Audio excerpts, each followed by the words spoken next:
Do not worry.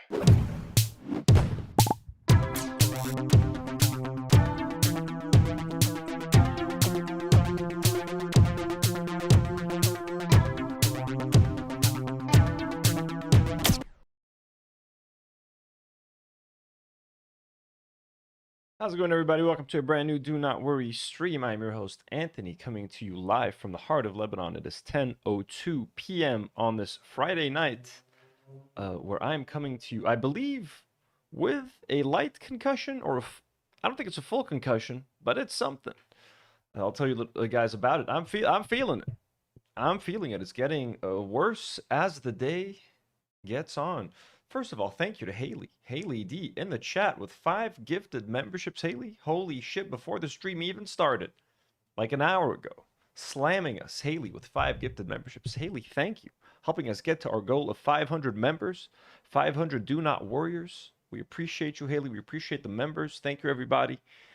I want to tell you guys the concussion story in a bit. I think you guys can tell of how I'm speaking. I feel like I can't go very loud. I've been concussed before. Because of boxing, because of like sparring and being hit in the head. Never been concussed because of this, because of the reason why I'm concussed right now. The Blind Spark, hello, hello, how's it going? Lil Shaitan, hello. Hidden Iron, hello. Shadi, Yellow Bentines. And of course, Haley, who VIP, slamming us. Thank you, Haley. Okay. Speaking of members, our chairs, hello, hello. Aren't you supposed to go to the doc? Nah, I'm cool. I'm okay. I don't need to go to the doctor. First of all, speaking of members, let me take a second. Do I not have that open? Yes, I do have that open. Of course I do. Second. My brain ain't working too good, guys. My brain ain't working too good. I need to give a disclaimer every 30 minutes into the show for whoever's joining the live stream late to know what's happening with me. Okay, what's happening with the... Gotta refresh my chat.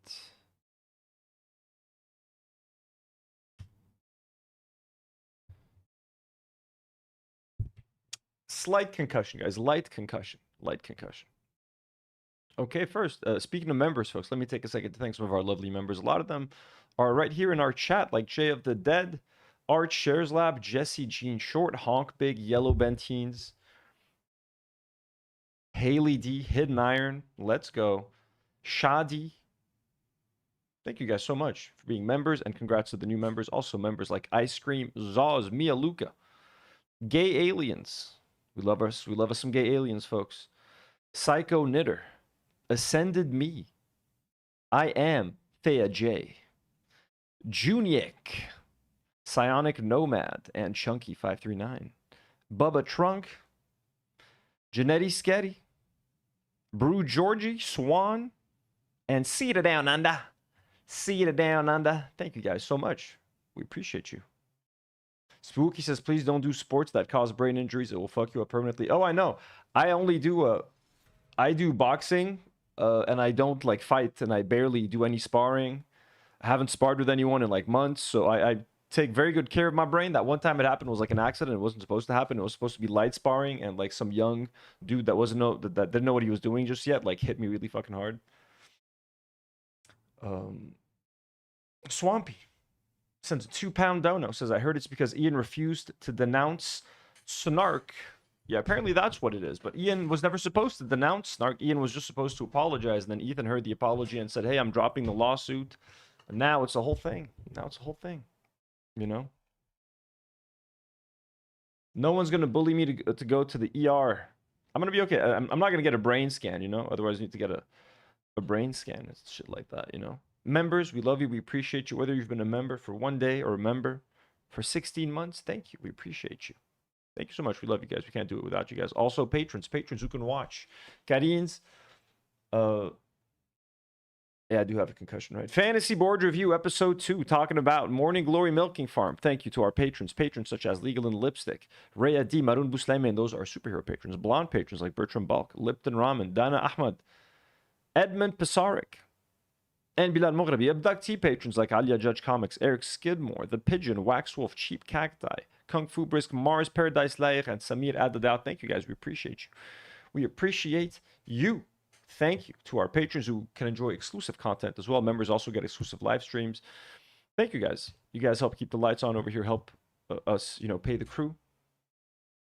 And don't forget as well to subscribe to my second channel, Tino's Playroom. Let's go. Let's go. Bam, bam.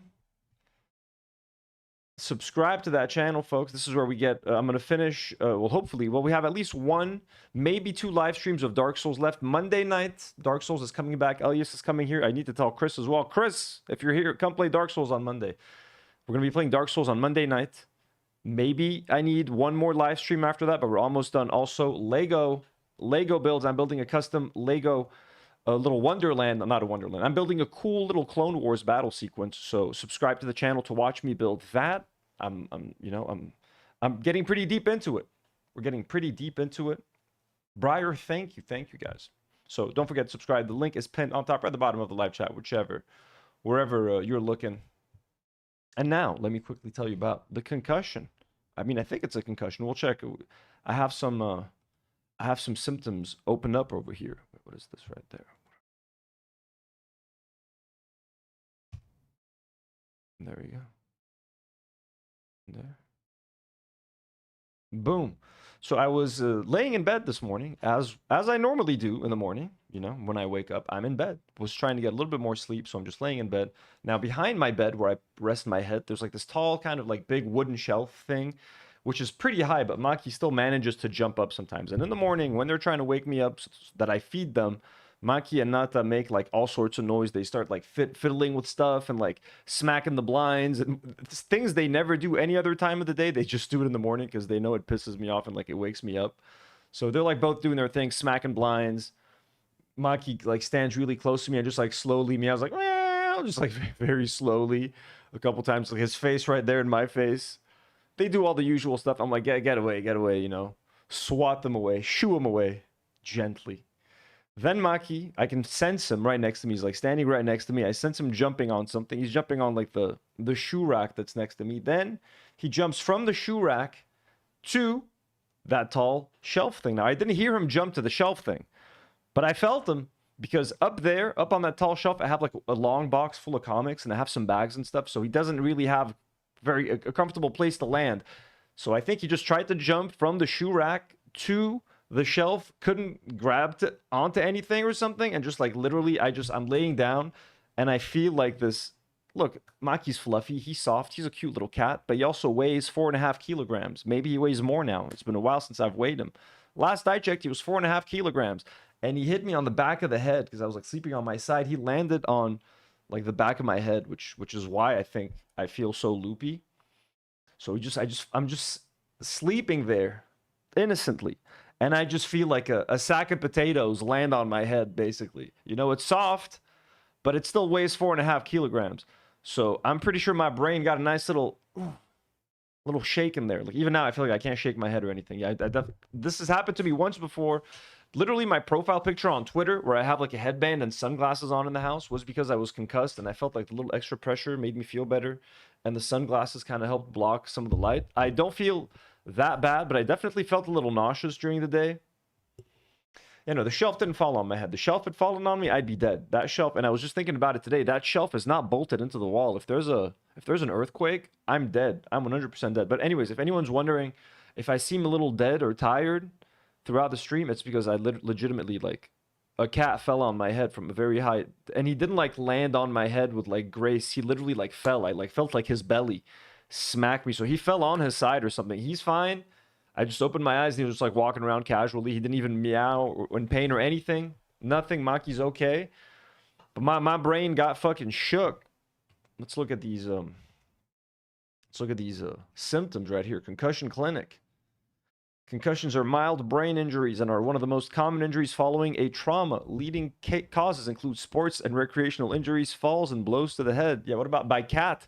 What's funny is that like when I'm boxing, I'm always so careful to like not spar, or to like when I am sparring, to spar very carefully, light taps. I try to really protect my head and shit like that. To the point where I almost never spar, and I never compete and anything like that, only to get a concussion by way of cat. You know what I mean? Like, might as well just fucking go box and get smacked in the head if I'm just gonna come back home and have my cat drop on the back of and like punches to the back of the head are banned in combat sports. You know, you're not supposed to hit anyone in the back of the head. So to be, not only did he fall on my head, he hit me where you're not supposed to be hit. Mike, you took a cheap shot, motherfucker. That was a cheap shot. You hear me, boy? Marina says it can happen without an injury, but always more safe to get an MRI or a scan. Nah, guys. I've been through that shit before. It was just one little smack. Again, he was soft. I didn't fall or hit it on anything. Like one side was cat, the other side was pillow. So we're okay. Just I do feel shaken up. Byron says that, bro, if you think you really have one, get off stream and get in a dark room pronto. Now don't worry about it. I feel okay enough to stream. It's just gonna be a little bit slow paced. Slow paced. Besides, I didn't stream yesterday. I kind of feel like there's so much shit to cover. I kind of want to stream. Our approach diagnosing concussions, blah, blah, blah. Okay. Concussion symptoms usually fall into 4 categories. Thinking and remembering. Difficulty thinking clearly. Yup, we got that one. Difficulty concentrating. Yup. Feeling slowed down. Oh, hell yeah. Definitely feeling slowed down. Difficulty remembering new information. What are we talking about tonight? What are the topics? Nah, I'm good. I think I'm good on that one. I am having problems remembering a lot of shit, but I wouldn't blame that on the concussion. Physical. Headache. Not anymore. Heavy-headed, definitely. Balance problems, no. Fuzzy or blurry vision, no. Sensitivity to noise and light. Not yet, no. Nausea or vomiting? Yes, nausea, for sure. I am feeling a little bit nauseous today. Dizziness? I wouldn't say that. Feeling tired, having no energy? Yes. Very much so, this one, and a bit of nausea sprinkled throughout. Swampy Boy with another £2 donut. Thanks so much, Swampy Boy. That's very kind. Says, will you be competing in Creator Clash 4? Absolutely not. No competing. Nothing. I ain't getting no more concussions. I've already gotten 2 that I know of. Emotional and mood. Irritability. Nah, I'm feeling pretty chill. More emotional. No, just chill. Sadness. Maybe sad more than anything. Maybe I'm feeling a little sad. You know, not nervous, no, not anxious, not emotional, no, maybe sad and just very chill. I'm feeling very like chill, like I have no emotion kind of. I feel like I lack emotion. Sleep disturbance, sleeping more than usual. I did try to sleep for like another hour and a half after I got smacked in the head, but I was unable to. Trouble falling asleep. I did have trouble falling asleep. Sleeping yes than usual. I mean, look, this has all happened today. I can't tell about the sleeping disturbances. What's the conclusion? Do I have a concussion?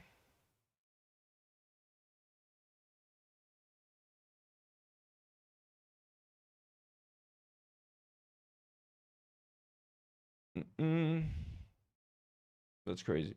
Thank you guys for the well wishes. Anyways, I'm gonna stream as long as I can today. You know, there's a few things to talk about. There's a few topics that I've moved aside into like the maybe pile. But we're gonna get into it. There's a lot of little things. Moving to, you know, the iDubbbz lawsuit. That's gonna be sort of near the end. You know how I do things. Sarah says, hey, you should go to a doctor and check up and skip this stream. Are you guys crazy? Imagine all the guy genuinely like, my brain's, I'm having internal bleeding or something. I'm just like, I need to stream. I'm fine. I feel okay. I did not vomit. I am feeling dry mouth, but I also have not drank enough today. I did not drink nearly enough water today. I am aware of that. Let me chug some water.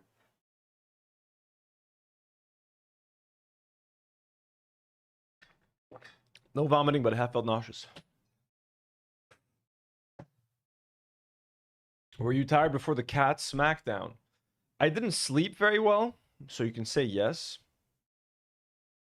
A Valesco says coming to YouTube to self-diagnose is wild. I'm not selling. No, I've had a concussion before, guys. I'm a boxer. I know concussions, but no, I can like when I was concussed the first time because of boxing. I remember having this description. I felt like after I took a shower and I was trying to dry my hair with a towel, I couldn't do it like quickly, like you know how people like. I couldn't do that. I was like very slowly, just like kind of like massaging my head because even the thought of moving something quickly near the vicinity of my head, I was like, no fucking way.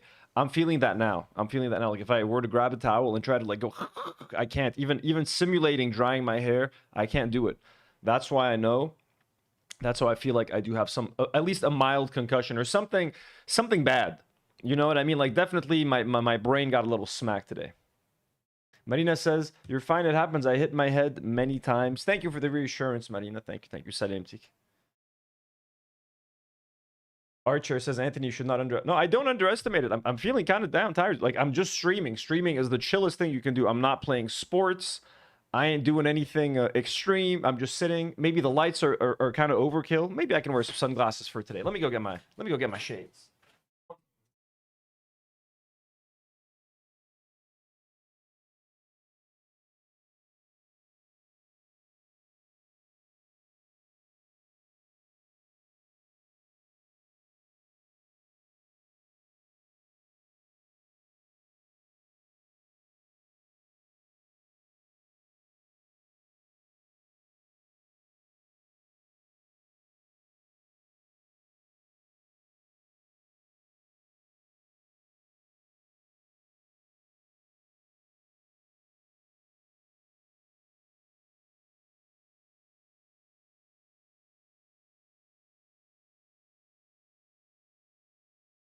We got the concussion look back, folks. We doing a concussion stream, doing it right. Let's fucking go. It's what I did last time I had a concussion on stream. It's happening again. Little headband puts a little bit of pressure on the head. Protecting myself from those bright lights. Let's fucking go. No painkillers. No pain. I'm not feeling a lot of pain. Just a little bit of wooziness. You know what I'm saying? How's it going, everybody? How's it going? Demi's gonna hate this when she sees this. I don't know if she's gonna like this look. Polish hello. Let's go, guys. Moving on to our first topic. This is kind of a sad update. We're moving back to the Hayden Panettiere story. News. 5 days after Hayden Panettiere passed away, Neutrogena has issued a statement. So apparently she used to be a Neutrogena spokesperson. The skincare brand, yep, this is my Twitter profile picture. It's my Twitter. The skincare brand has been facing calls for a boycott and an avalanche of criticism on social media after comments Panettiere made earlier this year about the end of her decade-long relationship with the company resurfaced. Panettiere said that after she spoke candidly about suffering from postpartum depression during a 2015 appearance on Live with Kelly and Michael, she received a call informing her that Neutrogena wanted to fire her. Damn, is the concussion affecting my tonality in reading? I sounded like AI reading, bro. Her representative intervened and told the company it could not terminate her contract for that reason. Panettiere said she was ultimately allowed to remain under contract for the rest of that year, but knew Neutrogena would not bring her back. Her contract was not renewed the following year. Now I sound like a newscaster, and it sounds like I'm not taking the story seriously. She also said that after working with Neutrogena for 10 years, she never heard from anyone at the company again, not even a message thanking her for their decade together. So just for talking about postpartum depression, they were like, we don't want to be with you anymore. Like, are you just supposed to be like a happy, smiley brand ambassador with Neutrogena? You can't be sad and take care of your skin? I don't understand. What the fuck? So yeah, now, all of a sudden, now that she's passed away and people are bringing this up, they've put out a statement. We are deeply saddened by Hayden Panettiere's passing. For more than a decade, Hayden was a valued member of our Neutrogena community. At least they didn't say family. We are proud to have partnered with her and understand that we made her feel unsupported during a difficult time. This is not what Neutrogena stands for or who we want to be. Who are you? You're a brand. I fucking hate these brands, dude, that like talk like they're people. And I hate snarky like Twitter accounts that represent brands even more. Hayden's courage in sharing her challenges helped inspire important conversations and awareness. We are making a significant investment to a long-standing community health partner to help give more women access to the support they need, including care for postpartum depression. We will share more details with this community when plans are in place. Out of respect for Hayden's family and loved ones, we did not want to speak out so soon following her passing. Everyone in Neutrogena, yeah, you wouldn't have spoken out unless there was a backlash. Everyone in Neutrogena extends their deepest condolences to Hayden's family and all who loved her. Polish says, Millhouse's brain damage, next H3 stream probably. Listen, this is my second concussion as far as I know. Again, this is light, we're calling this a light concussion. So this is very opportunistic of Neutrogena, throwing their hat in the ring. Hey, we want to help. We're sorry. You know, like they couldn't issue this when she was alive. You know, an apology would have made a much bigger difference when Hayden was around to hear it. But anyways, do what you got to sell more products and stop the bleeding. Horrible. But anyways, let's talk about something actually emotional. So this is from her TV dad in Heroes. Again, I've never seen Heroes, but I've heard that season 1 is a goated season of television. I think in honor of Hayden, I need to watch that sooner rather than later. So apparently her TV dad on Heroes, his name is Jack Coleman, put out a very emotional tribute to her on Instagram. Let's read it together, because like her real mom was like horrible. It was like, well, my daughter suffered, and you know, her good parts went away, and she chose the wrong path, unfortunately. But you know, she was a talent. Like completely horrible, heartless. But this is her TV dad. He's not even really related to her. Let's read what he had to say from the Jack Coleman, her dad on Heroes. I'm heartbroken. I couldn't begin to put my thoughts into words until now, and they will be inadequate. He's already mogged the mom's statement. I've loved Hayden since day one of the pilot of Heroes, 20 years ago, when she introduced herself by shouting "Daddy" and throwing her arms around me. From that day on, she called me Daddy-O. She was Haydini because she was a magician. She was a prodigious talent. During an early scene, a tear rolled down her cheek on the same line, take after take. I marveled at her technique. It's not technique, she corrected me. I'm not a trained SEAL. I feel it, and the tears just happened to come out at that moment. She was 16. By 17, she was #1 on IMDb Pro. She was routinely asked obnoxious questions, mostly some version of "when are you going to go off the rails?" Today, we'd recognize those questions for the misogynistic provocations they were. She was hunted. Everywhere she went, there were photographers with 300 millimeter lenses, the kind that can make even the most innocent activity look sinister. Once, when she came to our house, paparazzi hid in the bushes behind our yard and drove onto our neighbors' lawns. They were predatory. No one, especially a teenager, should be targeted that way. She brought joy to the set and a photographic memory. Everyone was in awe of her ability to bring it every take. A tiny colossus who loved to laugh. We laughed a lot. That shining face, that megawatt smile, that wasn't just for the camera. That was her. She glowed. Today, I'm filled with sorrow and regret. And anger. But that's for another time. Right now, I want to remember an extraordinary young woman who was blessed and cursed. She was vulnerable. She felt everything. It made her a remarkable actor and susceptible to the heartache and 1,000 natural shocks that flesh is heir to. Marina, have a good night. Enjoy. I love you, Hayden. I'll miss you. I'm so sorry you suffered. I'll remember how happy you were on set and on the European press tour, how you championed Tess when she was being bullied, your commitment to animal welfare, and the courage you put to put yourself in harm's way to protect them. I only wish you had been given that same protection. Good night, sweet girl, and flights of an angel sing thee to thy rest. Okay, what's the poll you guys need? Let's see, what poll are... Yeah, so, I mean, just a very nice tribute. Concussion poll? What, do you want to see if I should go to the hospital? What do you guys want? What's the poll? Okay, poll if I should go to the doctor. Okay. I mean, you guys are just going to say yes and make me feel bad about this live stream. I'm not going to go to the doctor.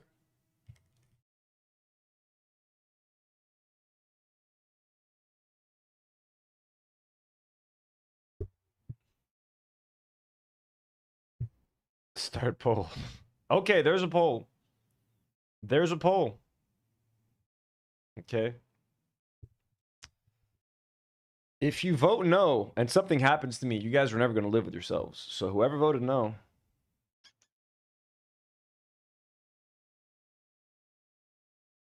Yeah, no, I'm not. I don't feel like going to the hospital. It's just a concussion. They're just going to be like, hey, yeah, put ice on it or something. You know, if something worse was going to happen, I think I would know by now. But we okay. We okay. Don't worry, I know head injuries are scary, but like I'm also around a boxing ring. I've seen people get banged up in the head all the time. Just shake it off, guys. Just shake it off. I can't even shake my head right now. So I can shake my shoulders. I can shimmy. Shake it off. Shake it off. We got 19 votes. 70% saying yes, go to the hospital. Moving on to the next story. I think Rabbi Shmuley is threatening Candace Owens and Tucker Carlson with death. Nice. Machiavelli said 500 years ago in Florence that...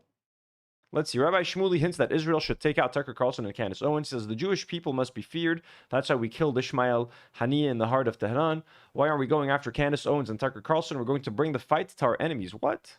Psycho. Let me be clear. Nine. That's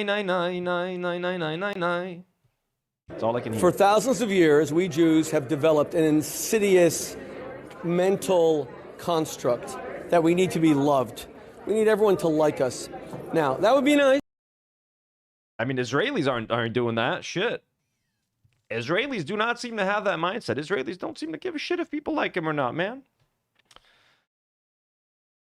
Mustafa Jeffson's $5 says, you're too American-brained.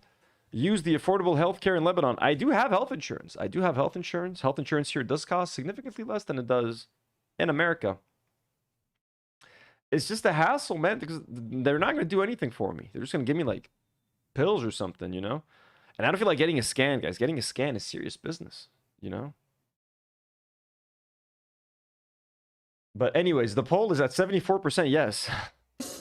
Machiavelli said 500 years ago in Florence that you should want to be loved and feared. But if you have to choose, and October 7th has forced us to choose, then you need to choose being feared over being loved. The Jewish people have to be feared. Hamas has to fear the IDF. Hezbollah and disgusting, poisonous, reptilian Iran has to fear the Mossad. Just think about this for a moment. Again, Netflix, Troll 3.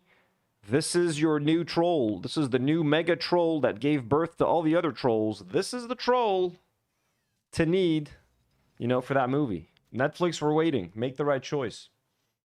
Polish sends a $2 dono, says the official DNW nurse has cleared him for work, guys. That is true. Marina, our nurse, our on, you know, she's on time, on the clock right here, on Do Not Worry. She said, you're 98% okay. And you know what? I'll take 98%, folks. I will take it. When Israel goes in the heart of Tehran and kills Ismail Haniyeh, and I feel really bad for him, because if I had $4 billion, I wish I could have lived longer and like bought more hot tubs and more, you know, Gulfstream 6s and all that wasted money now, which is... Ew, I don't want to imagine him in a hot tub. Children are now suing Erdogan for. When you do that in the heart of Tehran, what do you think Khamenei himself is thinking? He's thinking, uh-oh, I'm next. These Jews actually fight back. The same thing is true in media. Why aren't we going after the Candace Owens of the world, the most disgusting reptilian anti-Semite in America? Why aren't we going after Roger Waters? Why aren't we going after Tucker Carlson? President Trump, who spoke here... You want to kill Tucker Carlson? Why aren't we going after Roger Waters? Why aren't we going after disgusting reptilian anti-Semite in America? Why aren't we going after Roger Waters? Why aren't we going after Tucker America? Why aren't we going to the world, the most disgusting... The same thing is true in media. Why aren't we going after the Candace Owens of the world, the most disgusting... We need to kill him. Just like we killed the general in Iran, let's kill Candace Owens. Again, I'm not saying that YouTube, I'm joking. He's saying that. Disgusting reptilian anti-Semite in America. Why aren't we going after Roger Waters? Why aren't we going after Tucker Carlson? President Trump, who spoke here at the IAC the other day as the most pro-Israel president in American history. What the heck is he doing with Tucker Carlson in his ear? Tucker Carlson's a Holocaust denier. Tucker Carlson just had a historian on, 42 million people watched it, who said the Holocaust... You know, he's not a Holocaust denier. He admits that 6 million Jews died, but it wasn't a program of genocide. They were like prisoners of war. They died of disease. Cut the crap and... Oh, really? They're denying genocide? Like you deny genocide on a daily basis? Stop desecrating the memory of our 6 million. And no American president, whether it's Biden or George Bush or greatest president for Israel, Trump, should be having people like that. And we have to go after the Tucker Carlsons of this world. I am tired of being a scared Jew. I am tired of quaking and shivering and trembling before our enemies. I don't think he's quaking or shivering. Shut the fuck up, dude. Mother effer. Breyer says you don't sound like yourself. Oh, I know. I can't get... I feel like I don't want to get my voice too high. Speaking at a lower volume. Okay, this is kind of crazy. This is a restaurant in Lebanon and Beirut called Stash that are selling bagels for 20 bucks. I just saw this tweet randomly. I just want to look at it. Look at the menu with you guys. And you got to consider the average like salary in Lebanon is like 500, 600 bucks or something. It's like horrible, okay? The standard of living here is much lower. Now, there is a massive income gap. The people that make money here make a lot of money, and everybody else, there's a small middle class that is shrinking every day. Also, the middle class got like decimated during the economic crisis that happened here a few years ago. Overnight, the middle class like disappeared because everyone's money in the bank became worthless overnight because of hyperinflation, and people couldn't get their money out from the banks, etc., etc. Long story. Everybody lost their life savings, so on and so forth. So to have a place selling bagels for 20 bucks is kind of nuts. Let's see. There's a place in Beirut called Stash selling bagels for 20 bucks and matchas for 12 bucks. Here's the menu. The worst part is that there are people going there to support it and actually paying for it. Let's look at this. Let's take a closer look. Bagels. Wait, this isn't clear enough. Let's save this on Mi Desktop so we can get a better look at it, yeah? 99999999999. There's more? There's 3 pages to this menu.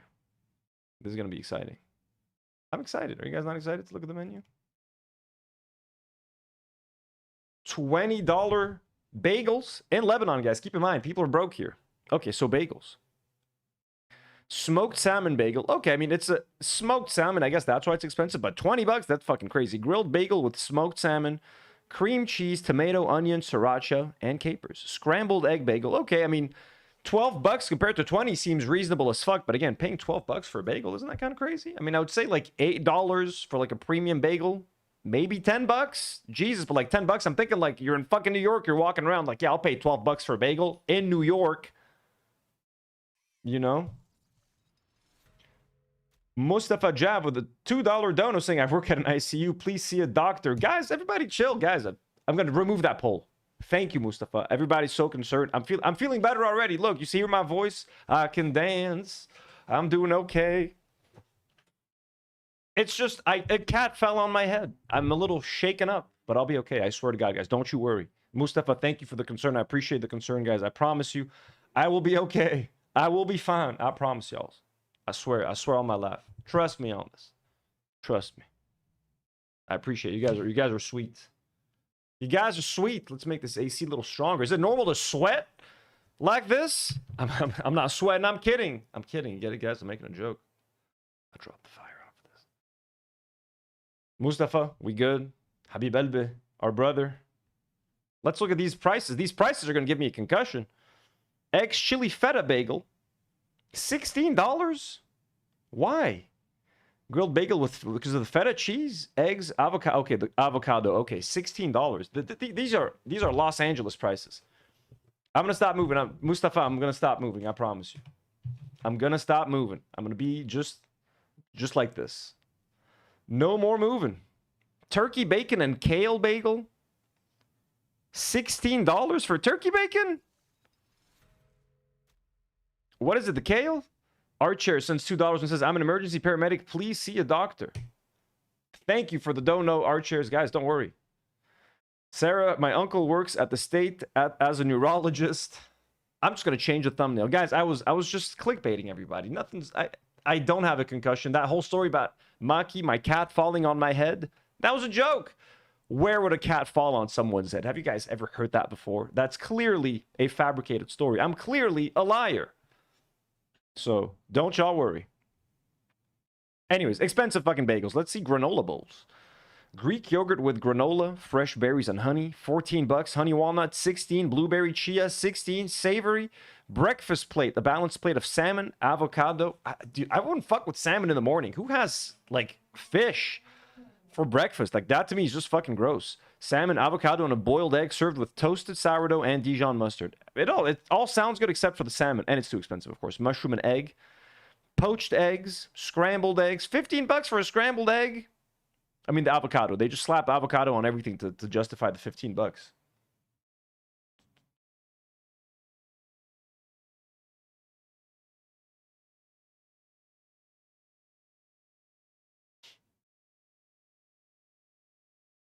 I mean, I could dim the lights. I could do some light dimming. But I got sunglasses on. We're protected. Don't you worry, guys. Brioche hot dogs. $13 for a brioche hot dog. Grilled beef hot dog and a buttery brioche bun topped with ketchup, mustard, and jalapenos. Lebne. Okay, that's when you know they're ripping people off. Lebne semeh. Okay, Lebne, guys, just like, it's like a soft serve cheese. It's delicious. $10?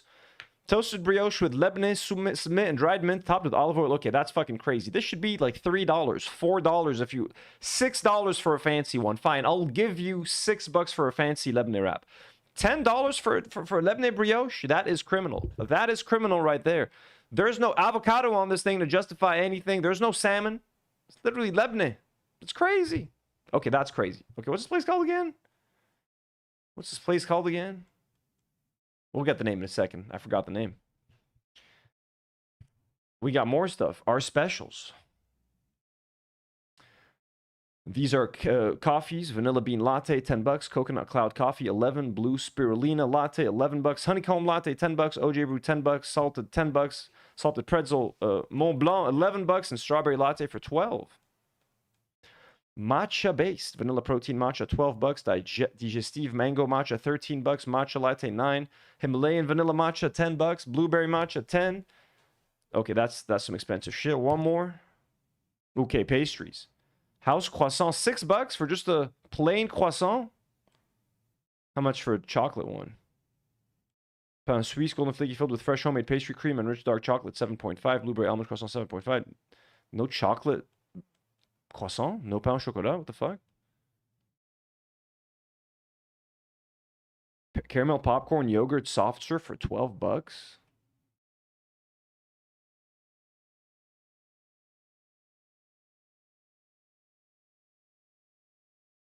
Billy Beelzebub says, I've had $13 hot dogs, but at a soccer stadium. Now, this is just like a little restaurant here in Lebanon, like a little cafe.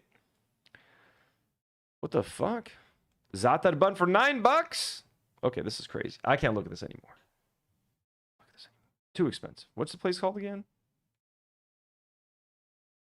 Stash. It's called Stash. You're ripping up the comic Stash also. Ooh, interesting. What would you do? This video is going viral. This man in Spain, Barcelona, walking with his girlfriend or wife, partner, we don't know, getting harassed by this man in a beard. This man in a beard proceeds to kick the man in his butt, literally kicks him in the ass. But the man refuses to engage in a physical altercation and simply chooses to walk away. Is he wrong? Is he a coward? Is he doing the right thing? Let us find out. Let us see what's up.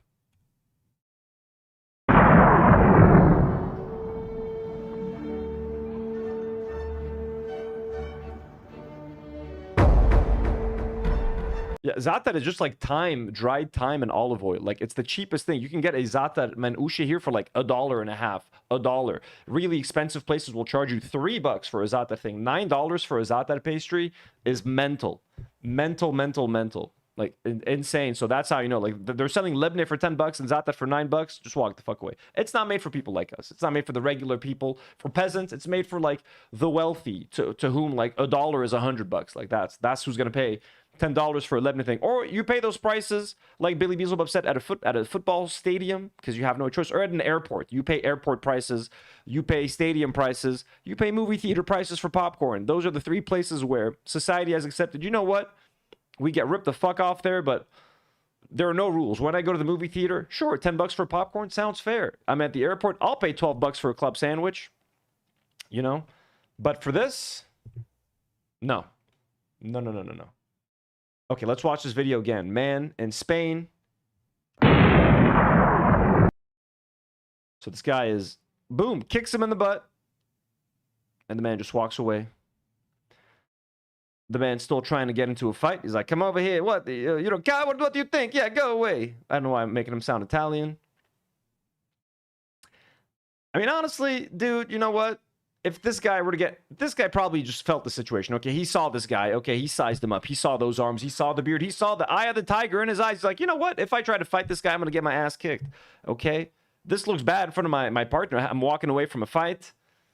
She doesn't want to see that, but... It also makes me look less shitty than being concussed and on the floor, knocked the fuck out by this guy, and I'm like having a seizure and people are filming me. It's like, I'd rather get kicked in the ass, walk away, be the bigger person, avoid a physical altercation. If this gets physical, this guy just knows. If he had the ability to fight this guy, he would. This guy kicked him. He has every reason to fight him and punch him. It's on camera. No one's going to blame this guy for defending himself. He just can't do it. So why the fuck even try, man? Why the fuck even try? This guy's a fucking asshole. Just because this guy's fucking crazy and wants to... has some fucking problem at home. You know what I mean? He seems upset at something, you know? Getting harassed or abused by his family. Something. You know? Just got lost his job. Just got fired or something. He's dealing with some shit. Why indulge in his fucking recklessness and get your ass beat in public? You know? It's not worth it. Kate from Canada with with a generous $7 Canadian donut. Thank you so much, Kate from Canada. It says kitty cat treat fund. Let's go. You hear? Maki doesn't deserve a treat after what he did to me. You hear that, Maki? You getting some Canadian treats, boy? Thank you, Kate. That's very sweet. That's very kind.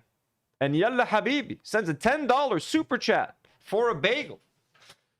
Thank you. Well, joke's on you, Yalla Habibi. I'm taking it to a cheap bagel place and getting 5 $2 bagels. I mean, look, to be fair, I don't know any other places in Lebanon making bagels. So maybe this place is like a New York-style bagel place, and they get their bagels shipped in straight from New York, frozen. But then why are you going to pay $20 for a frozen bagel? I don't know. That's a very kind donation. Thank you so much. That's way too kind. Very much appreciated. Thank you, Kay from Canada as well. You guys are sweet. Thank you. So I think the guy did the right thing. I think the guy here. Does anybody know if anybody else has bagels here? It's kind of interesting. I'm not a huge fan of bagels. I'll be honest with you guys. I don't even like bagels that much. It's very overrated breakfast. Like when you have breakfast like we have here in Lebanon, mneish, lebne, like cheeses, halloum, and all that sort of thing. It's like delicious. And like all breakfast in America is kind of like bagels feel like dry as fuck. Like, okay, cream cheese or schmear. Okay, you know. Then you got pancakes. Pancakes are good, but it's more of a dessert, to be honest with you. It's like us having knefe for breakfast. It's like, it's not really breakfast. You know, you can cheat and call it breakfast, but it ain't breakfast. It's not breakfast. Billy says, I'm literally next door to a bagel place. It kicks ass. Haley says, shut your fucking mouth. I think Haley likes bagels. So there's no context. It's just this guy threatening this guy for a fight and the other guy walking away. I think he did good walking away. I'm sorry, I'm interjecting this in the bagel conversation. I feel like I had more to say about the bagels, you know? Anyways, we're not going to emasculate the guy. You know, he did the right thing. He did the right thing. It's hard to walk away from a fight. This guy looks annoying as fuck. I'm sure this guy wants to punch him as...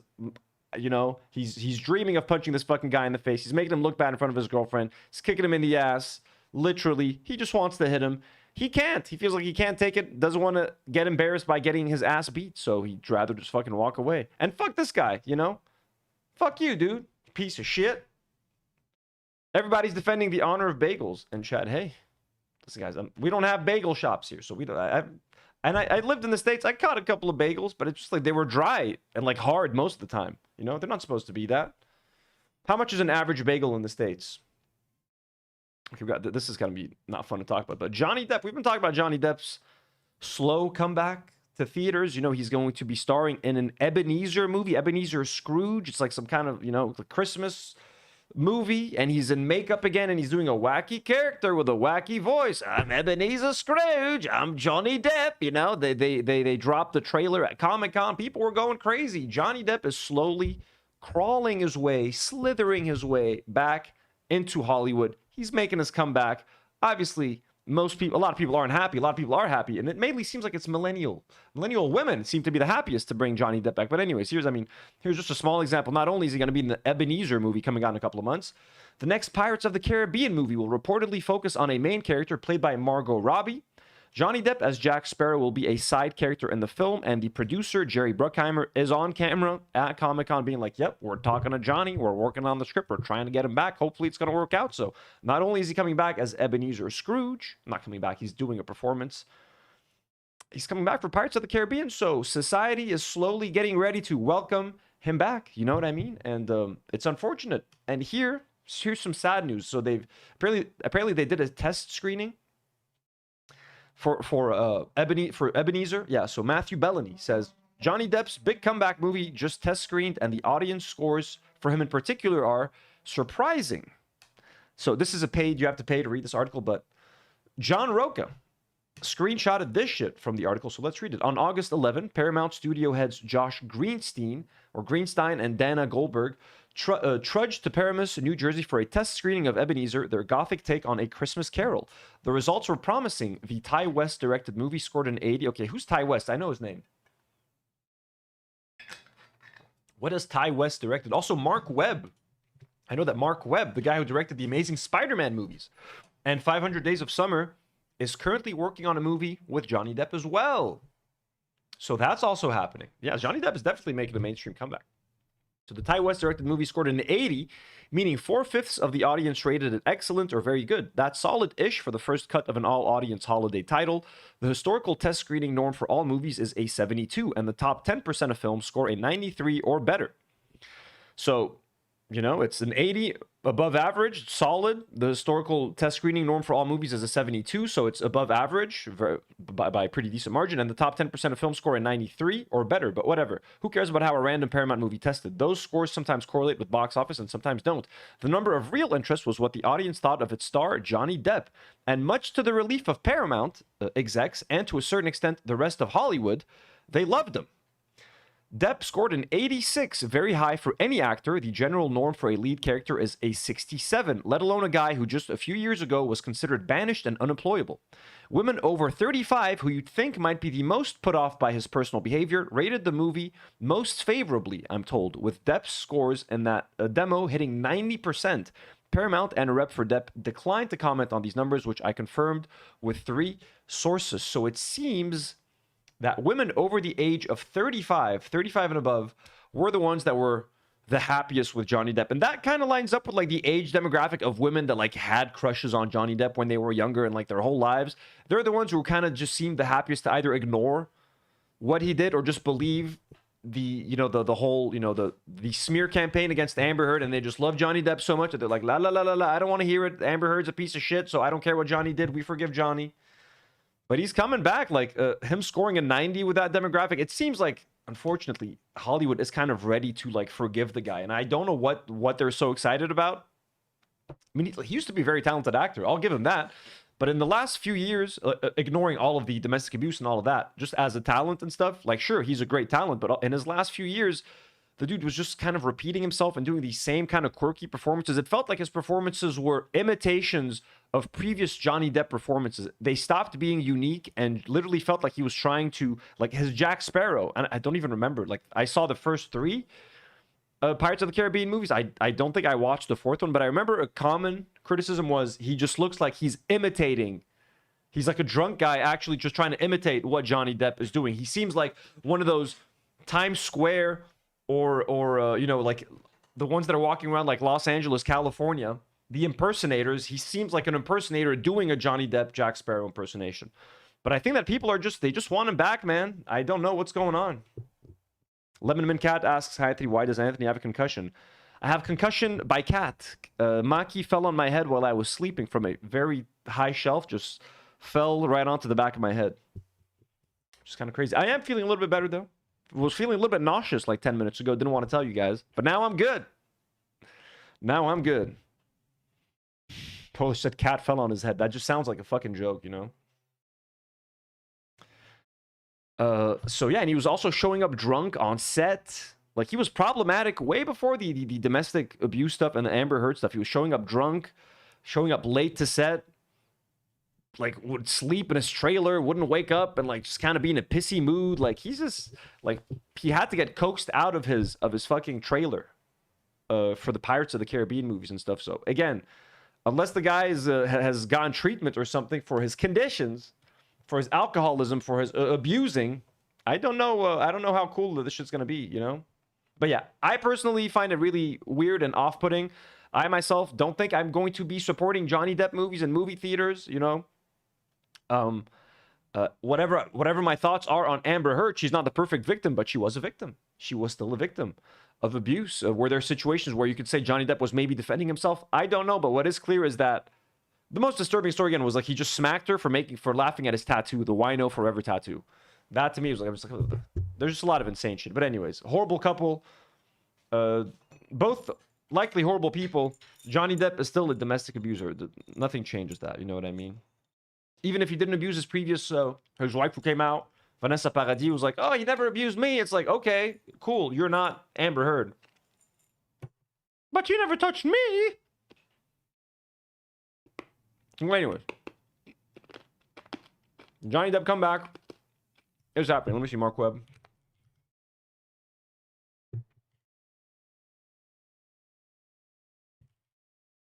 Let me do a poll, actually.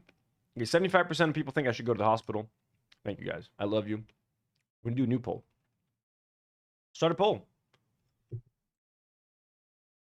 Would you watch a Johnny Depp movie in theaters?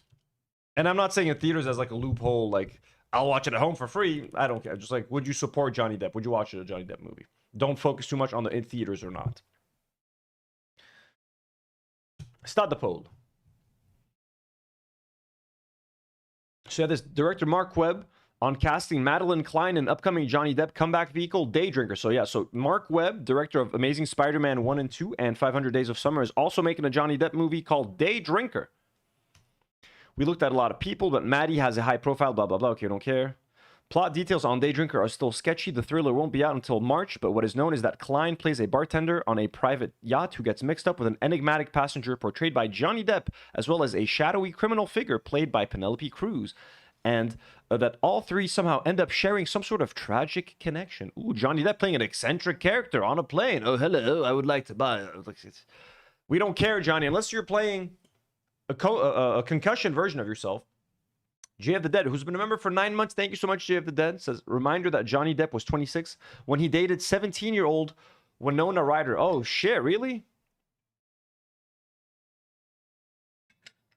Wino forever. Wino forever, baby. So anyways, yeah, Johnny Depp making a comeback with no less than 3 mainstream pictures being produced, coming out in the States. Day Drinker, Pirates, a new Pirates movie, and Ebenezer, which is the one that is coming out the soonest out of all of them. Okay, we're going to move into a topic that I know nothing about. Honest with you, obviously. This is about postpartum depression, and I know postpartum depression is real. I've been hearing about postpartum depression my whole life. Absolutely, you know what I mean? I don't know much about it, but like I do know that like once women give birth, you know, there's this, it's a massive change in your life and your everything, you know what I mean?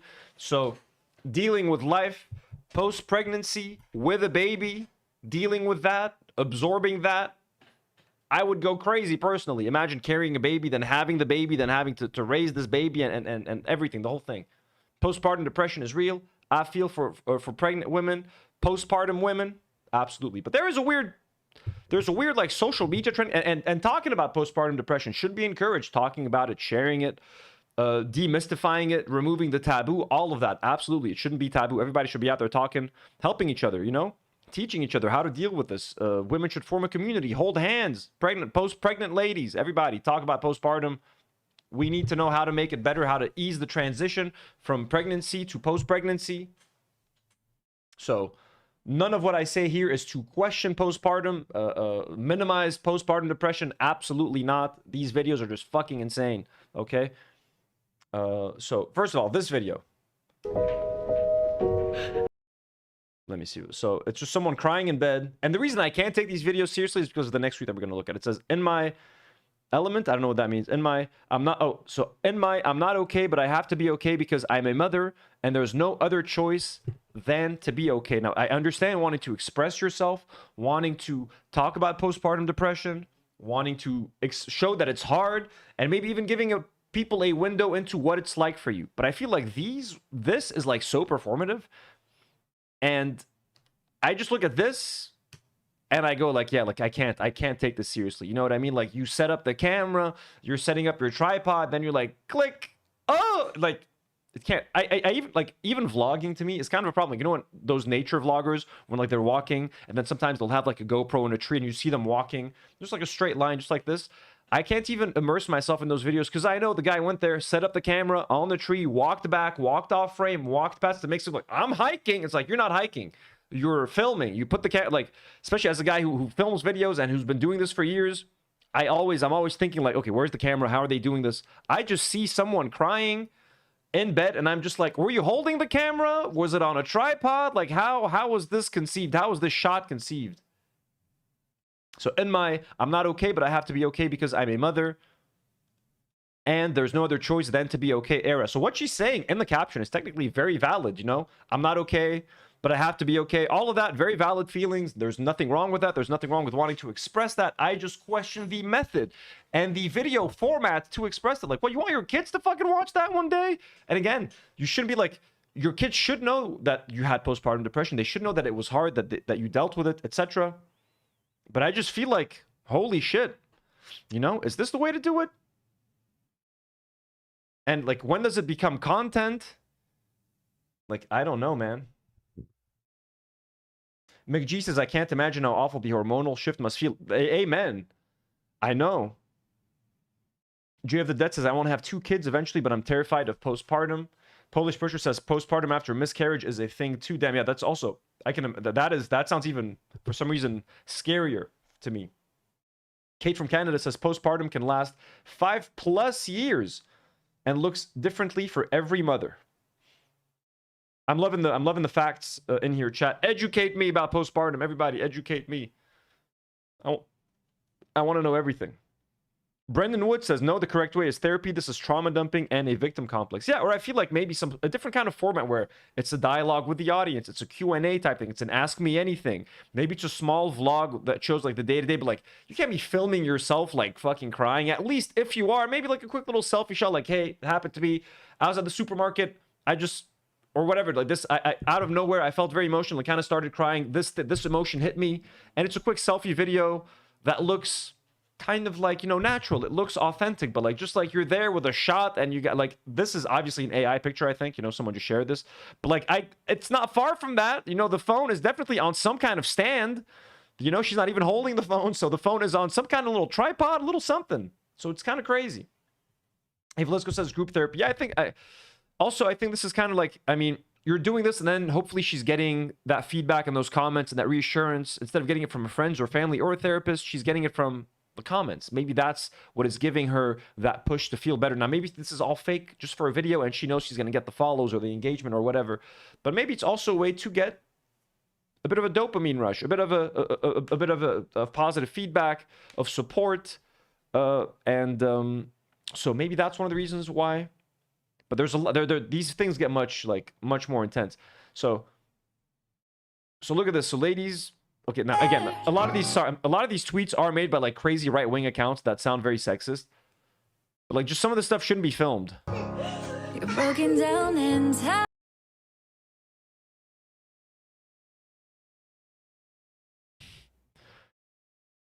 Why are you putting the baby? Why are you crying and the baby's crying and you're like puking in the bathroom? Oh God, dude, what?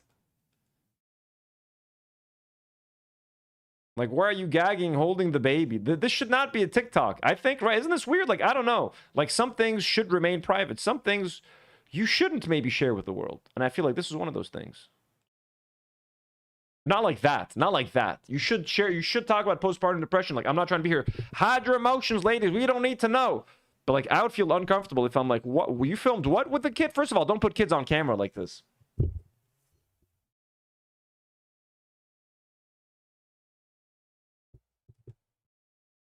And again, if I'm saying something wrong or like if I'm misunderstanding the situation, if I'm saying something misogynistic, please correct me in chat. Okay? I am concussed though. So if I do say something fucked up, do remember, I have brain damage. Brain damage right here. Brain damage. So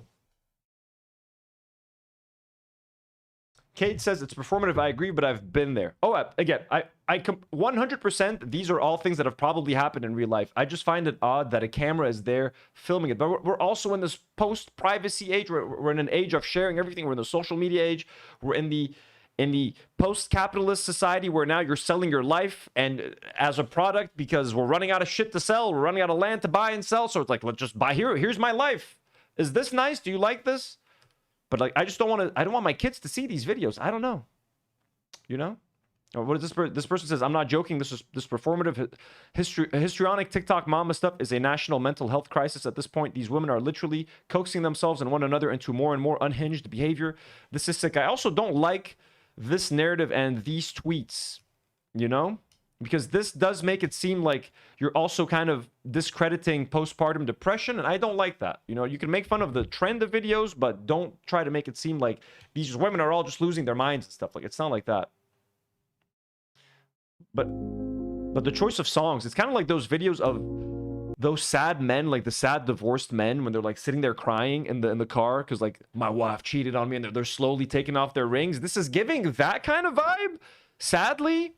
In the form of like how performative it is. Again, people deal with divorce. The divorce is sad. Divorce is depressing. Postpartum depression is depressing. Literally, it's called postpartum depression.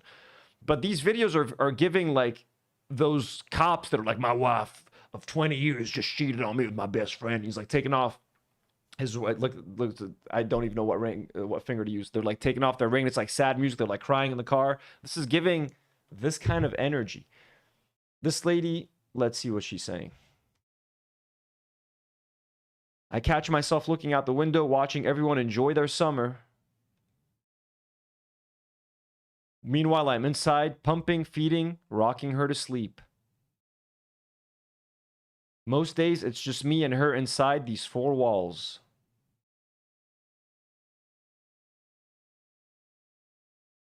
And some days that feels really lonely. Is this a normal behavior to have? 100%. 100%, especially the first few weeks, months of a kid. They're crying. You can't get any sleep. You got to feed them 3 times a day. You got to burp them. They wake up 4 times a night. You got to wake them up. You got to sleep. You got to bathe them. It seems like, I know, you know? But should you put it out there that, like, this baby, she's literally saying this baby's making me miss out on my life. But you made the choice. You chose to have a baby. You know that when you have a kid, you're going to make some sacrifices. Like, yeah, it fucking sucks. That's what a sacrifice is called. Should you put it out there that, like, I sacrificed my summer for you as my friends are at the beach? Everyone is enjoying their summer. I look out the window. Meanwhile, I'm inside pumping, feeding, and rocking her to sleep. It's like, yeah, I'm sure it could be more fun to go to the beach, but like, didn't you choose this? So again, you can talk about being sad and express that, but you're like blaming the baby. I don't like this. I don't like this. This kind of thing. So I don't know. Kate says you put your baby to sleep and then can't sleep yourself because you need to make sure they're still breathing. I know. Yeah. I can only imagine. Honestly. Fartwin says the loneliness for mothers is real. It's hard enough to make friends. But so is this performative, or like, is it weird to put this in a video? Like, is it mean towards the kid? Like, is this sad for the kid to read when they're older? It's like, you know what, mom, I get you. Like, I mean, look, I wouldn't care if my mom's like, look, I was kind of depressed sometimes when you were a kid. I wouldn't blame her. I wouldn't be mad. I'm like, yeah, I get it. It fucking probably sucked. You know what I mean? Like, you're sitting there, you have to care for a kid 24/7, and the parents you have to make money for. Like, the whole thing sounds stressful as shit.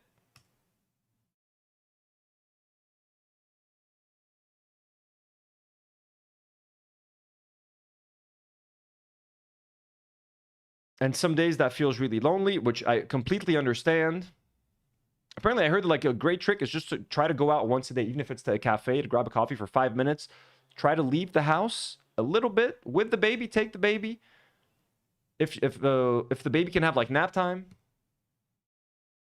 I know one day I'll miss these days, but some days they're still hard. Okay, this one's less bad. This one has a nice little message at the end. I know one day I'll miss these days, but some days they're still hard.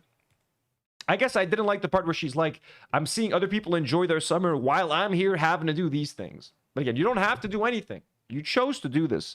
But it's also okay to choose something and then be like, hey, this thing I chose is pretty hard. So you have every right, especially when you're dealing with hormones and all that sort of thing. And, like, you know, things that you can't really control yourself.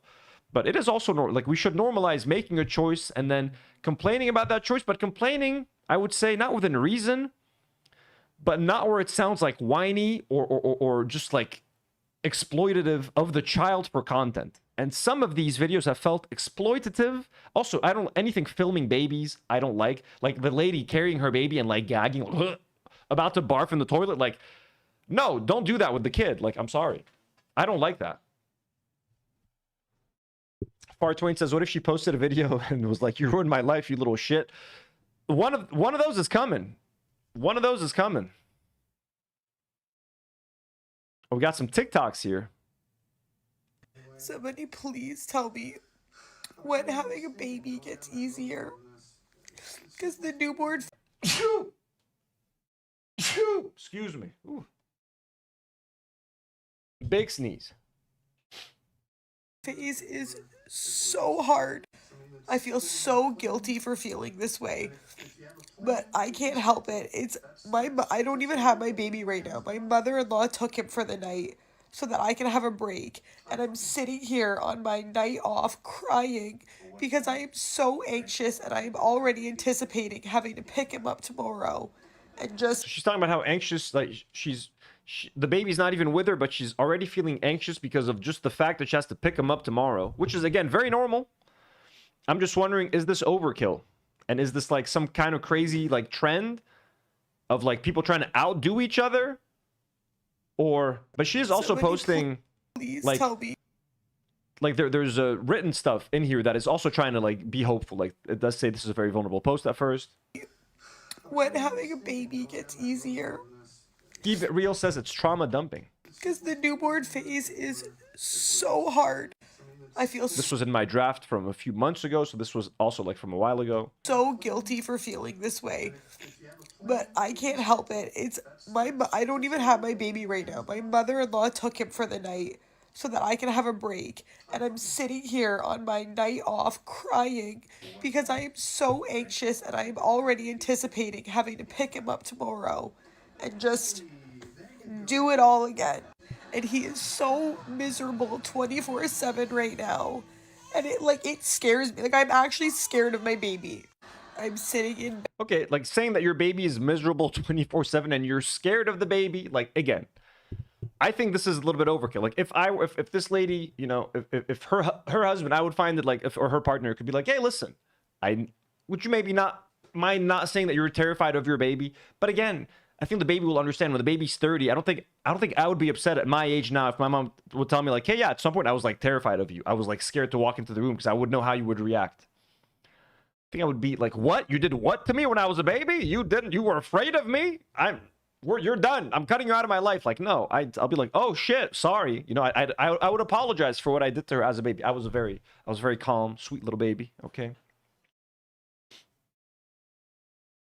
But, I mean, I think this is all, again, this is all fair. This is all more than normal for a woman to feel, for anyone to feel, especially when they're a newborn. And again, it just happened. Completely normal. It's completely fine. I'm just wondering, should this be shared? Polish says that it's so sad that she has no one she can talk to, and I wish I could hug her. That's kind of the saddest part, right? Like, this just shows that I think women have a lack of support systems nowadays. Like, she should be able to share this with her friends. She should be able to share this with family. She should have some kind of support system that is there to help her. And maybe for some of these women, they're alone. They're completely alone, and their only way to reach out to people is via the internet. Because, you know, there's millions of women that have experienced what you have. So the easy, not easy as in like it's easy, but like, you know, it's one of the quickest ways to reach a big audience and to try to get that support and that information and that sense of belonging to a larger community is online, you know? Now, maybe they feel like for their video to get attention so they can get that feedback, they need to go like all out and extreme or something. I don't know. Sophia Loves Monkey says this lady is highlighting her irrational thinking. S. Jin Rummy says the lack of community in America is real. Ooh, Chip Chop is live. And trying to relax. And my like jaw is clenched. My fists are like closed. Like I can't. My body is in like fight or flight, like 24/7. I am. When does this end? Somebody. Yeah, this lady seems a lot more authentic, to be honest with you. This seems authentic. The first lady with the phone on the couch and she's like laying there crying with a little caption. I don't like that. This is a person just like emptying her fucking heart out. And she's like, listen, this was in my drafts for months and I wasn't sure if I was going to ever release it, etc., etc. So this seems authentic. And again, I'm not here to police what women should post and not post on the internet. But some of them just are kind of like, you know, nuts, and not the women. The videos are nuts. Okay, what's wrong with this one? Oh yeah, this one's fucking crazy. I'm sorry. We gotta mute this. So this lady's like, I saw another mom throw ice in a bathtub to help emotionally regulate and satisfy the need to destruct. It might look crazy,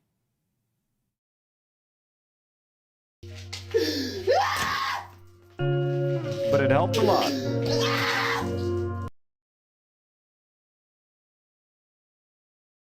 I'll do whatever it takes so I can be there for my children.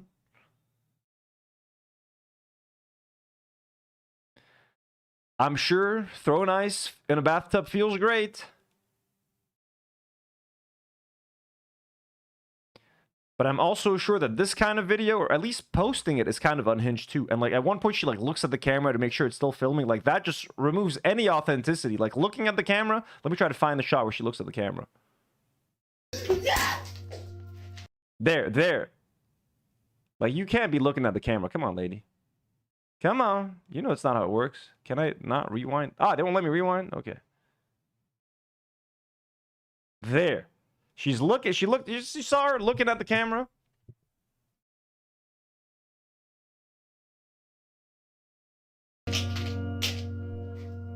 Is she throwing the ice at the children?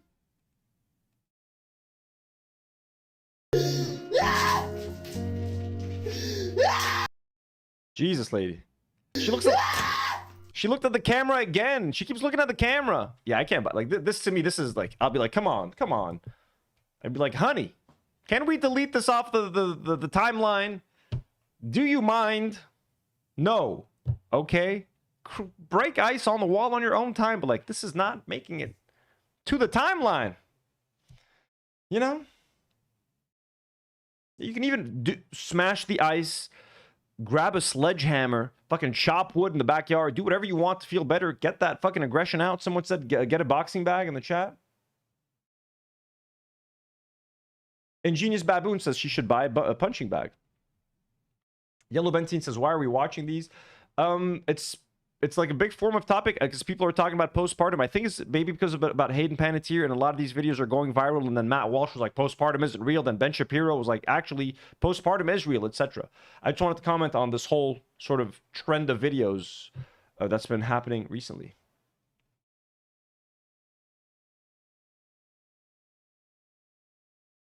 So yeah, this one's kind of nutty. The video, you know? Who we got here? I just want my spark back.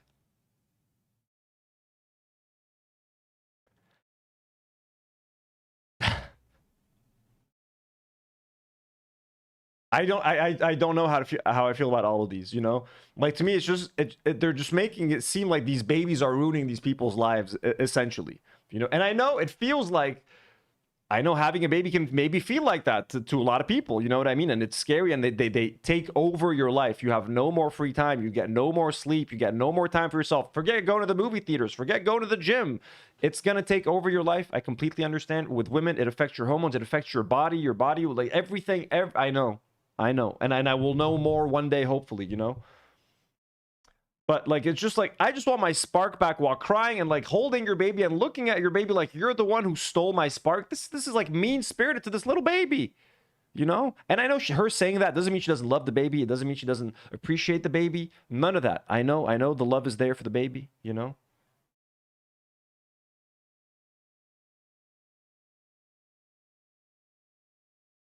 Lemon Min Cat says, I think the point of this is to show that having children is not rainbow sunshine, but it is demanded of people. Absolutely. I understand they're trying to demystify the whole thing. And like, look, having a baby is hard and it's going to suck. And we want to normalize talking about postpartum, and it should be normal.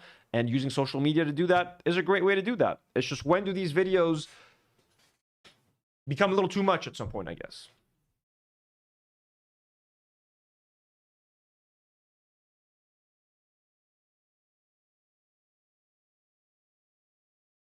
Well, this one's not that bad.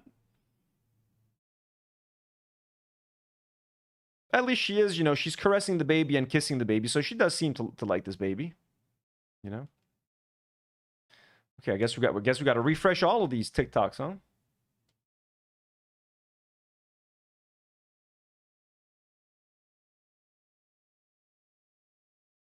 Oh, that's what's happening. Rahul says there's a trial going on right now for a mother who killed her 3 kids. People on TikTok and Insta are siding with the mother because of postpartum depression / psychosis. Yeah, so apparently you can go like 1 in 1,000 people are affected by that. Yeah, I did see that. I saw that on a tweet today. Was this lady saying there's lonely, then there's postpartum lonely? That's fine. This one's tasteful. The postpartum struggle, let me mute this, is very real for my wife right now. I've had to learn to be there for her in different ways than she ever needed me to be before. I can still give you a hug. Come here.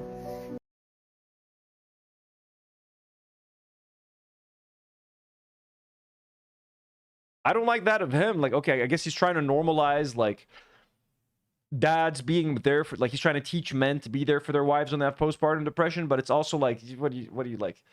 What are you trying to get, a pat on the back right now? Trying to be like, oh, look, you're such a good husband. Like, that's what he's trying to get out of this. Like, I can't take this stuff seriously. I really have a problem with this stuff. Like, I'm too cynical. Like, to me, this guy just, like, he just wants comments of like, you're such a good husband. I wish my husband was like this. Or like, oh, you remind me of my husband, a kind soul. The world needs more men like you. This is what he's doing. You know? Like, But yes, you could also say he is showing men that it's okay, and your wives are going to be sad or upset, and you have to deal with it, and you have to be supportive and understand that they're going through a massive change. So, like, you have to move along with them and be a rock for them, etc. I understand there's benefits to men talking about this, especially, right? Again, like, hey, boys, you can't let your partners deal with it alone. You got to be there. Yeah, it's the alpha thing to do. It's the manly thing to do.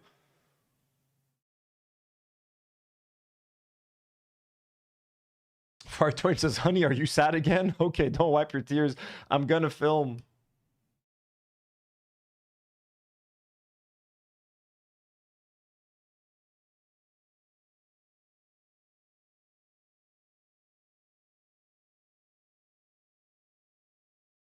It's okay, baby. I got you.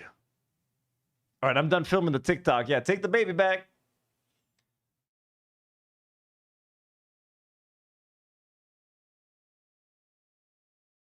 Yeah, we're not going to watch the trial. Is the trial like live? Is it a live type of trial situation? Or is it like you guys want to get into some live trial content? Live trial. Postpartum. We're not going to watch that, don't worry. I just want to see if it's like a... Is it like a Johnny Depp case? It is live? Is this it? Lindsay Clancy? The individuals, are you also kind of taking account of their physical presentation?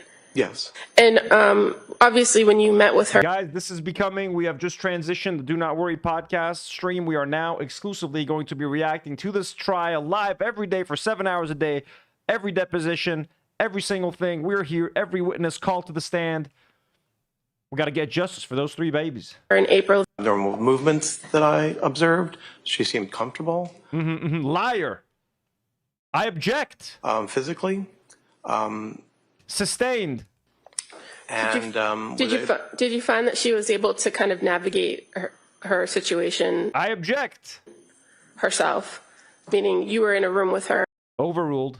Or with other individuals, right? Yes. And she was able to kind of take care of her own. Christina Pipina says, some mothers hate their babies the first year because of PPD. It's not their fault.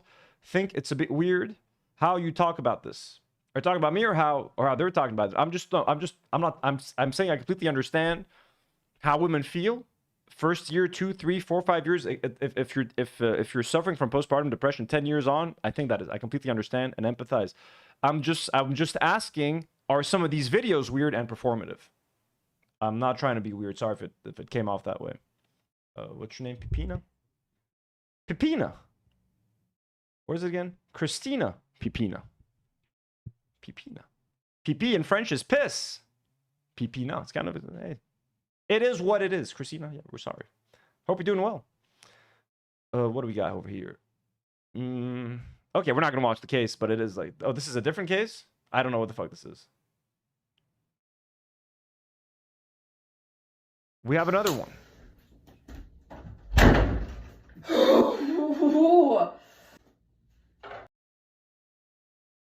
Some days as a mom, my patience is hard to control. Like, for example, Christina Pipina.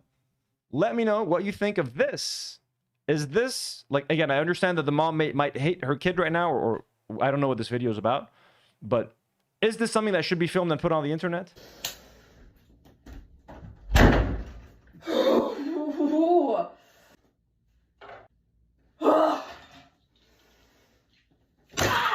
Oh, she's doing the ice cube thing again. I throw ice into my tub.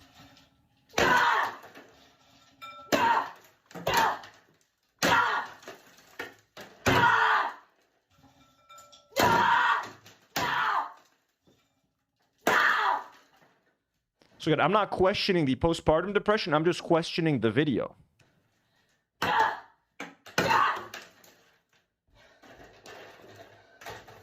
Oh, she's picking up the same ice to throw it again? You didn't bring enough ice?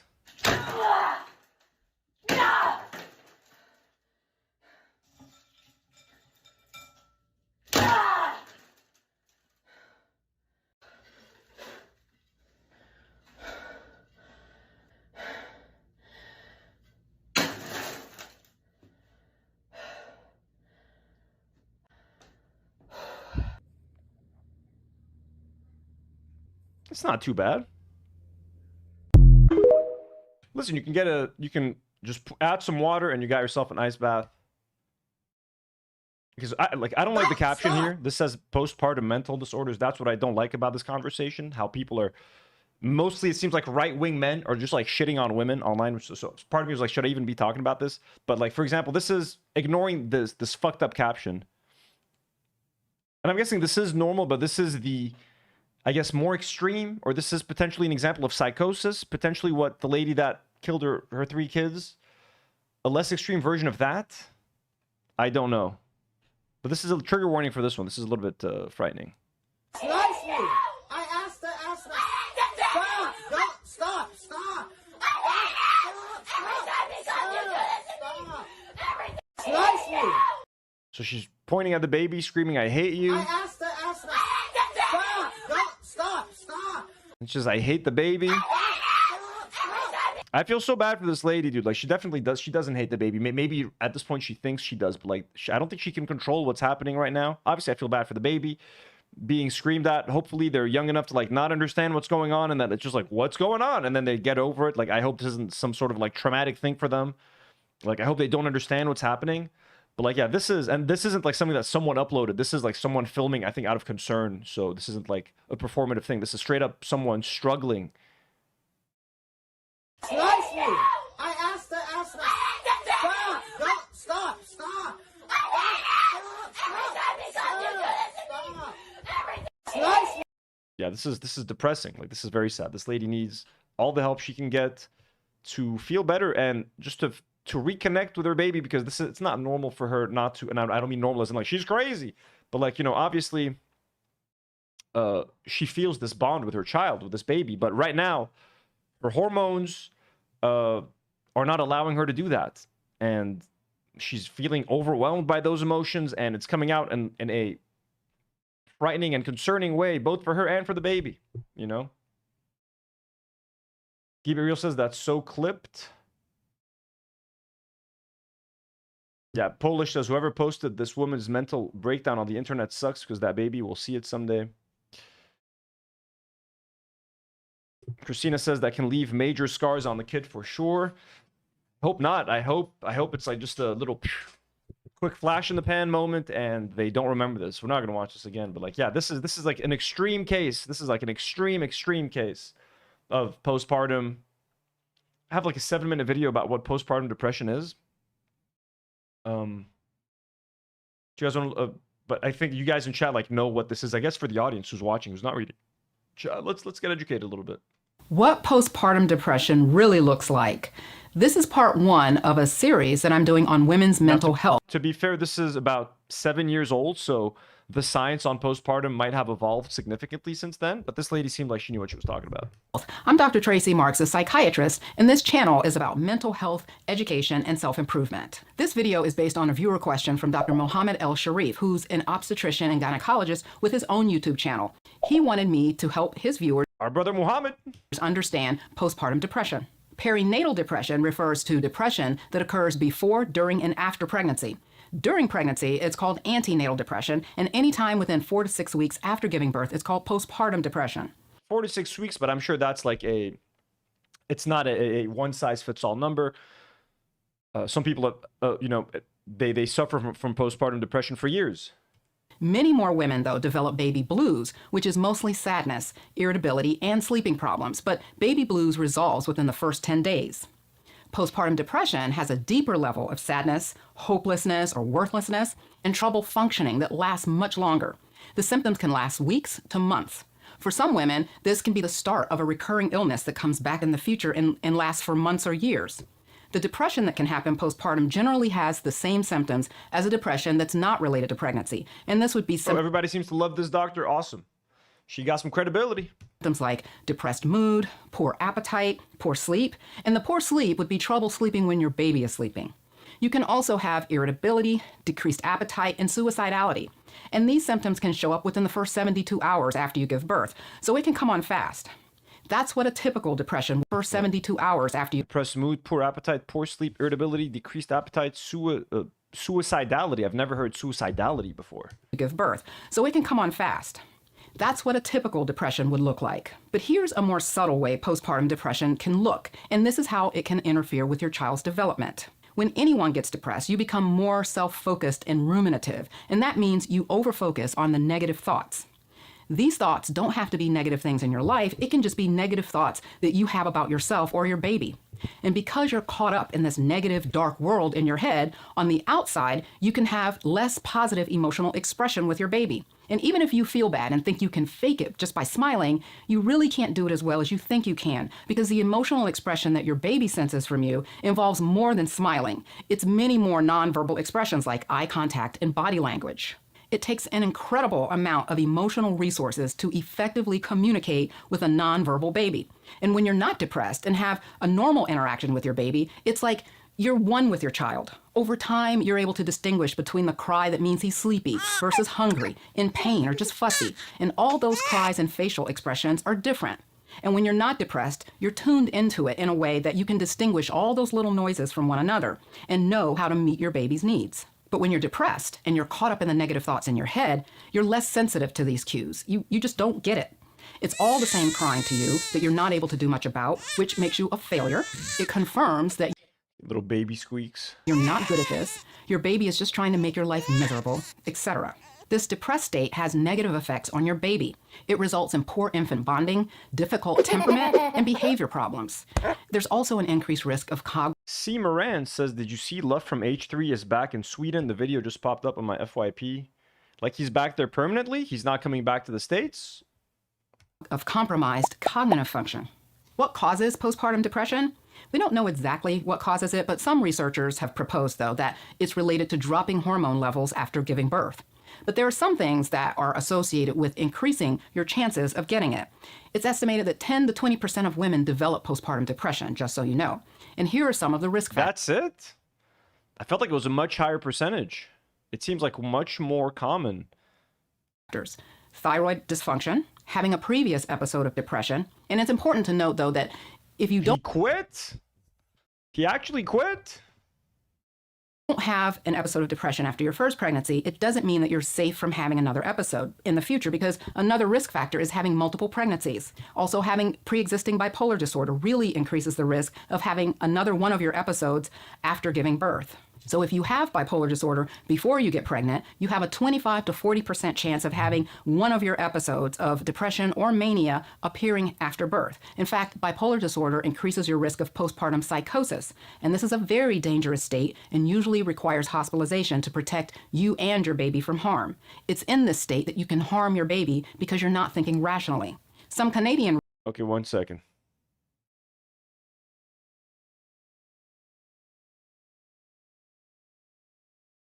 Let's see what's up real quick. If there's a link or something to see on, if anyone could send me a link on like the Discord about this, would be cool. Like whatever video you guys are looking at. Love left and Olivia came back, I believe. That's crazy. I know he erased his stuff from the socials, but I didn't know. Oh, it's visa related. Where's that video? Could someone send me the link to that video? So I kind of zoned out for a second. I was trying to look for it. Researchers recent hospitalization to protect you and your baby from harm. It's in this state that you can harm your baby because you're not thinking rationally. Some Canadian researchers recently found an association between asthma and postpartum depression. And it's thought that this connection might be related to inflammation affecting your asthma as well as causing your depression. So postpartum depression doesn't have to come from a single cause. It's probably a combination of physical and emotional factors. Another risk factor is having multiple pregnancies. Also having pre-existing It's thought that this connection might is probably a combination of physical and emotional factors, but it doesn't happen because of something you do or don't do correctly. Many moms can feel a lot of shame and guilt because they aren't happy like people expect you to be. You've got this precious baby, yet when you look at him, you don't feel joy, you feel anger, or you cry every morning in the shower. And you can really feel as though something's wrong with who you are as a person, instead of realizing that this is an illness affecting how you think. It's not who you are. You have a thinking problem. Taking care of a newborn is hard. You're sleep deprived and you're it's just a thinking problem, you know? Probably stressed out. So how can you tell if you have this problem? Some women don't realize that something is wrong. You just figure that this is just how it is. A popular screening tool is the Edinburgh Postnatal Depression Scale. It's 10 questions. It takes about 5 minutes to complete. It's been used in research studies and it's considered a good indicator of postpartum depression. And some doctors will use it to screen patients for depression. If your doctor doesn't use it, it's easy to find on the internet and you can take it yourself. The test will even tell you how to score yourself. If you score high, take the... Okay, so that's pretty cool. There's like a test that you could do online. That's dope. That's dope. Okay. All right, that was interesting. I learned a lot. Learned a lot from chat also. Quick little minor updates, and then we can jump to... There's a lot of stuff. Jesus Christ.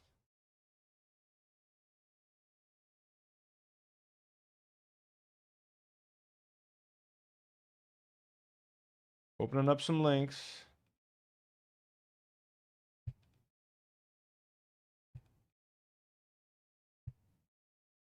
Got some Dr. Food updates as well. بدي اقول شغله واحده. بدي اقول لكل الانفلونسر اللي رايحين على اوكي انا مستحيل احرم اذا بشوف حدا منزل صوره بعدين اللي عنده او اي فيديو ما تنسى. Shut up. Okay.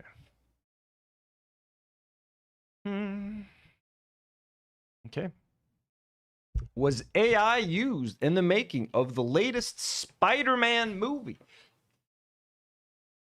Was it used, folks? Was AI used? Recently, we talked about the same thing happening when people were looking at there was a making of documentary that Warner Brothers released about the making of Supergirl, and in there, a keen-eyed viewer, an eagle-eyed viewer noticed that like the director was looking at like some kind of AI software with a bunch of generated images, and they were picking their favorite one, and people started complaining like, yo, did you use AI in that movie? And then they quickly deleted the video off of the internet.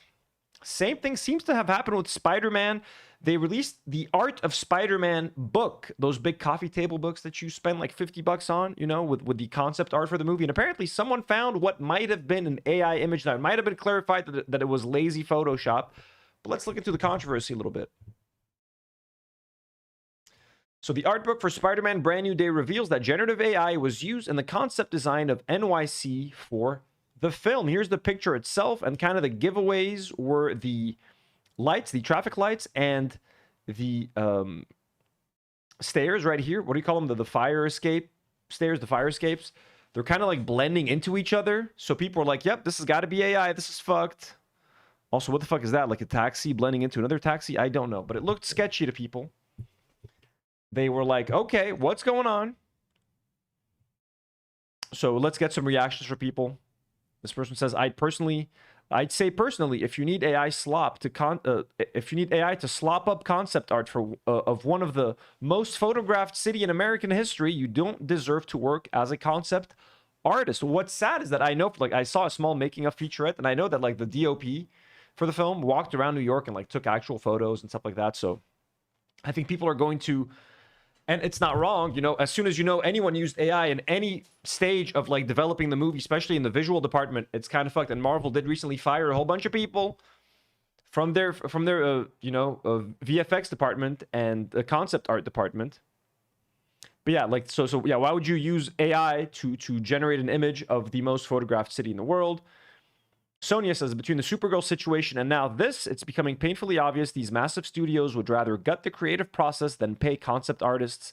This is outrageous. And this is the moment that we were talking about for Supergirl. I think the red eyes Here they were looking at AI-generated images of Lobo. Here's Jason Momoa. Here's the director, I believe. Looking at all that AI, like, yeah, I want that one. That's cool. Look at that AI. Hell yeah. And then they quickly deleted this off the internet. There's no trace of it now, except for that little clip that someone screen recorded.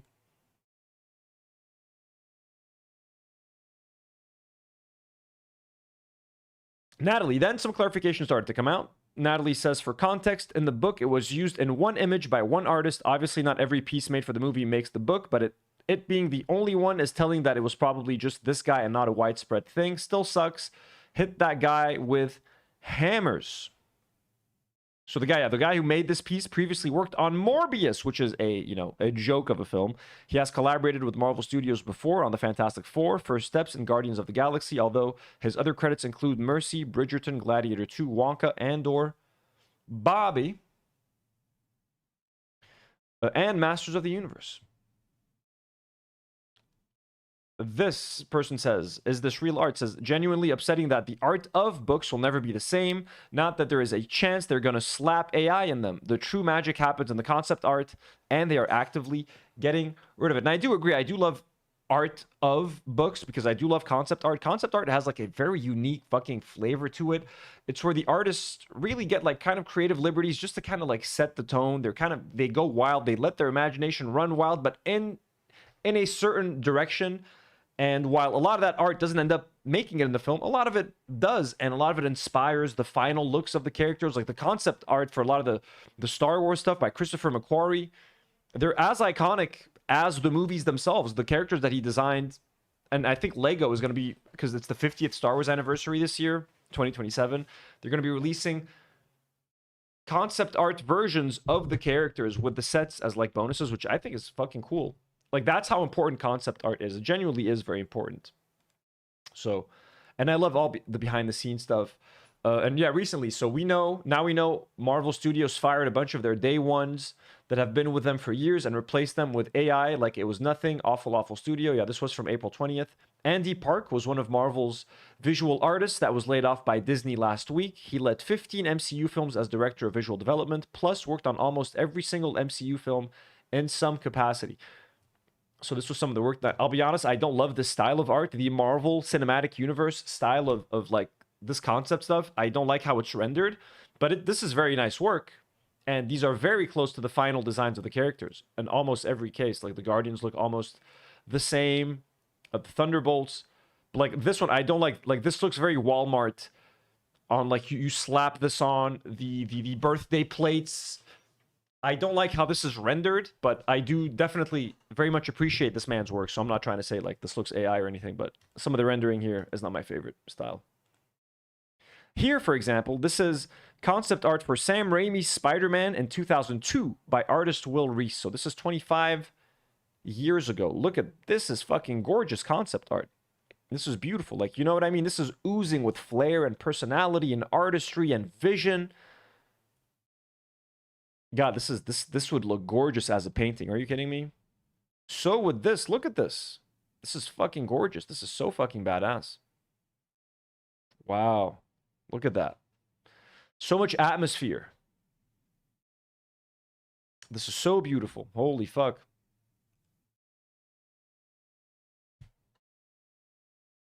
I would love to find a high-res version of this thing. Genuinely beautiful. Also, this is some concept art for, I believe, either Far From Home or No Way Home. I think this is No Way Home. And the artist is Ryan Meinerding. It's signed right here. Like, why use any AI? Or why even think about it when you have artists that can do this? Look at this. This is gorgeous. This is so beautiful. This looks photoreal, honestly. This looks like a combination of photorealism and something like this is nice, man. Oh, look at this. This is from Far From Home. The Mysterio scene. God, that's nice. That's some nice stuff right there.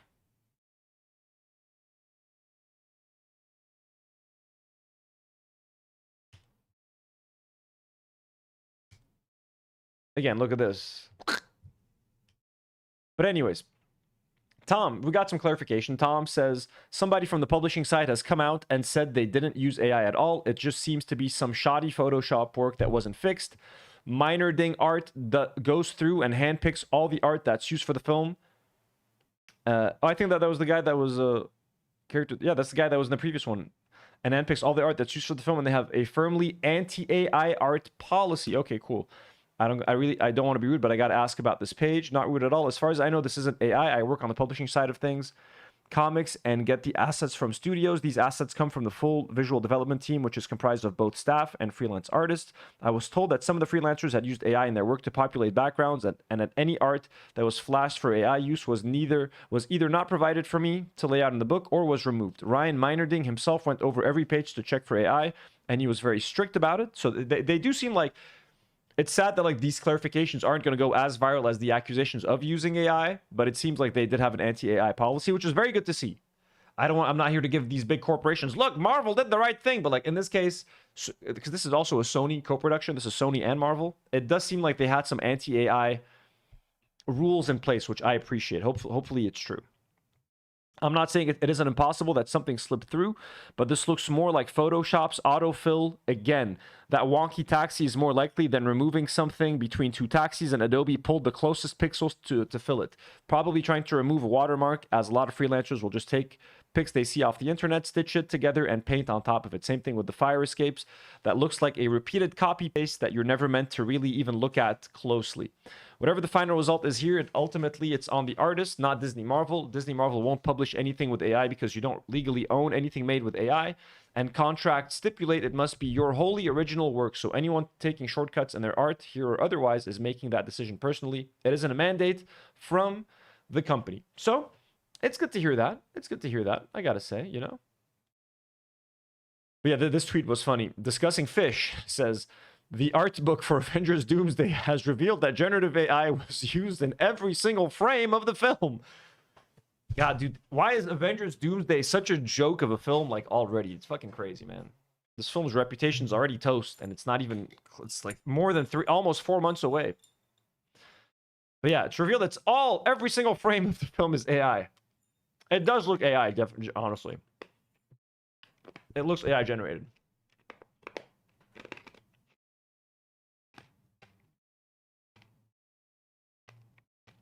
And yeah, the artist himself then came in and like confirmed that it wasn't AI.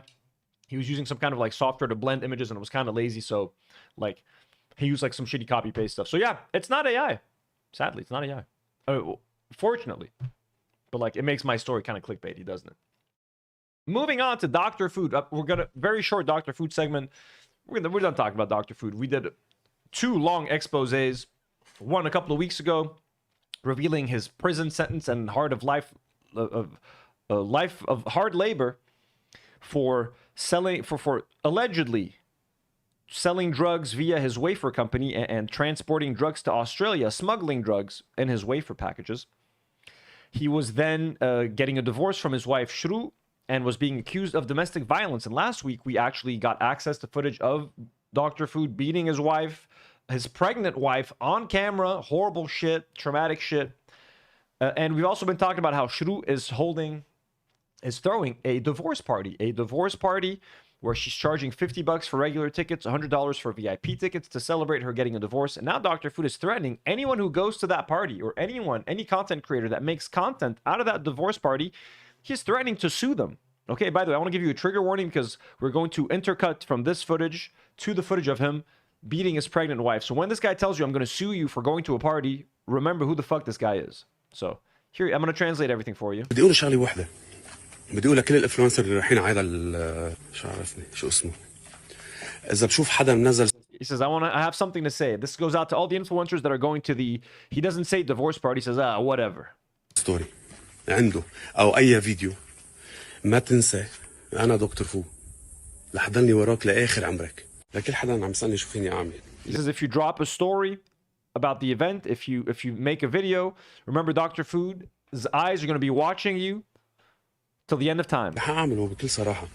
من بكره التنين رح نرفع دعوه جزائيه لكل شخص اثر على نفسيه الولاده من هلا ل20 سنه، وخاصه اللي هو قام بهذا الحفل. He says on Monday he's going to start the legal documentation to sue anyone that negatively affects the emotional state of his children from now till the age of 20. So he thinks that having this divorce party and making content around it is going to negatively impact the emotional state of his children. So he's threatening to sue anyone who goes to that, who basically films any content at that party, which that's the whole point, right? She's throwing this party for it to go viral, for people to make content about it. So for him to come out and be like, I'm going to sue anyone who makes any kind of video about this because I'm here to protect the emotional state of my kids. By the way, this is the man who's talking about protecting the emotional state of his kids. Trigger warning, this is footage of Dr. Food beating his pregnant wife.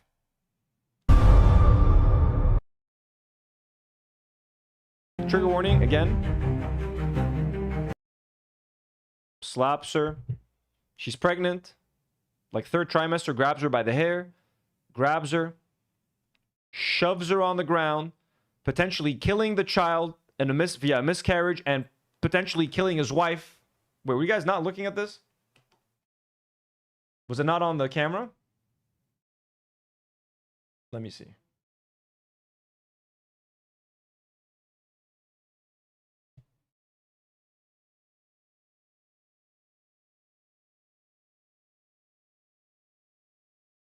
Oh yeah, it was.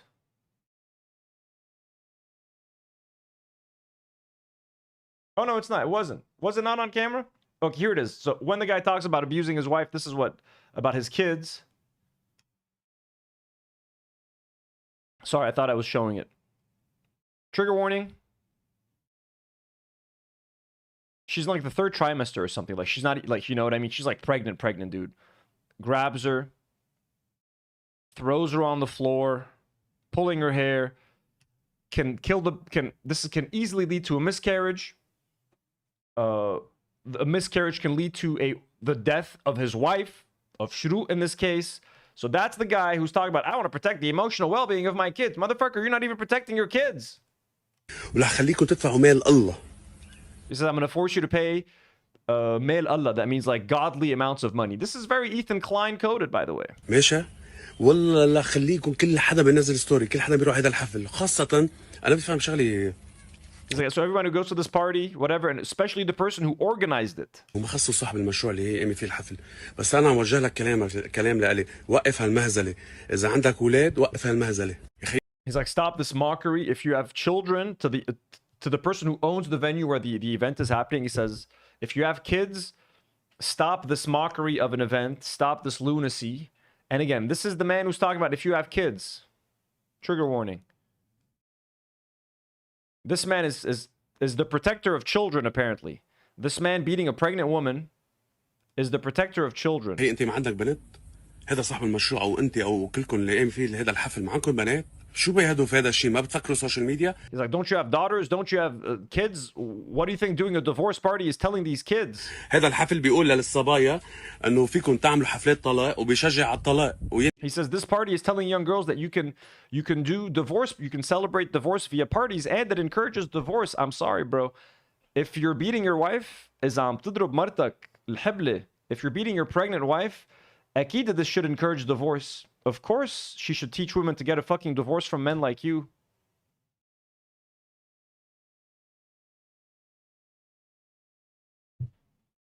This is empowering, dude. Getting divorced and being free from this. Again, I'm not saying the marriage was a cakewalk. She doesn't have to be a perfect victim. She might have been there's videos of her holding a screwdriver, threatening him. So like he claims that she tried to stab him. So I'm not saying it was an easy relationship, but you don't do this. You don't do this to a pregnant woman and then get on camera and talk about protecting children. يعني هي عم تضرب المجتمع. أخي فكر فيها. إن هي هذا الحفل نهائياً. بدون شغلة لصاحب المشروع. It's like end this party. You know, like firmly. إذا هذا الحفل ما بينتهي. أنا عندي قوتي على السوشيال ميديا. من هلا لموت. لحدني يقول للعالم إنه هذا المنتجع استقبل أوسخ سهرة بتاريخ الدول العربية. He says if the owner does not forbid this party, I will use all of my might and my clout on social media to say that this establishment hosted the dirtiest, most vile event أثرت على كل المجتمع الدول العربية وصار أسباب طلاق بسبب هذا المحل. that had a negative impact on the entire Arab society and encouraged more divorces in Arab society. He's literally trying to be like, play the righteous, like, look, you're encouraging divorce in all of the Middle East. This one divorce party of this one woman celebrating the fact that she's not going to get beat by this man he says it's going to lead to more divorce around the world, around the Arab world. عم تسأل شو عم اقول لك؟ أنا حستخدم قوتي، هني قوتي. بكره الصبح على الساعة 8 الصبح أخبار للنيابة العامة بتوقيف هالمهزلة، بتوقف هالحفلة اللي ما فيها قيم وما فيها أخلاق. يلا كل. He's saying that the party has no morals and no values. Now, he's doing the Christian tilt. He's doing the Christian tilt. You know, Russell Brand rapes a woman. I'm a Christian now. This person beats a woman. I go to church now. Dr. Food beats his pregnant wife. This is immoral. This party is immoral. You know what's immoral? Trigger warning again.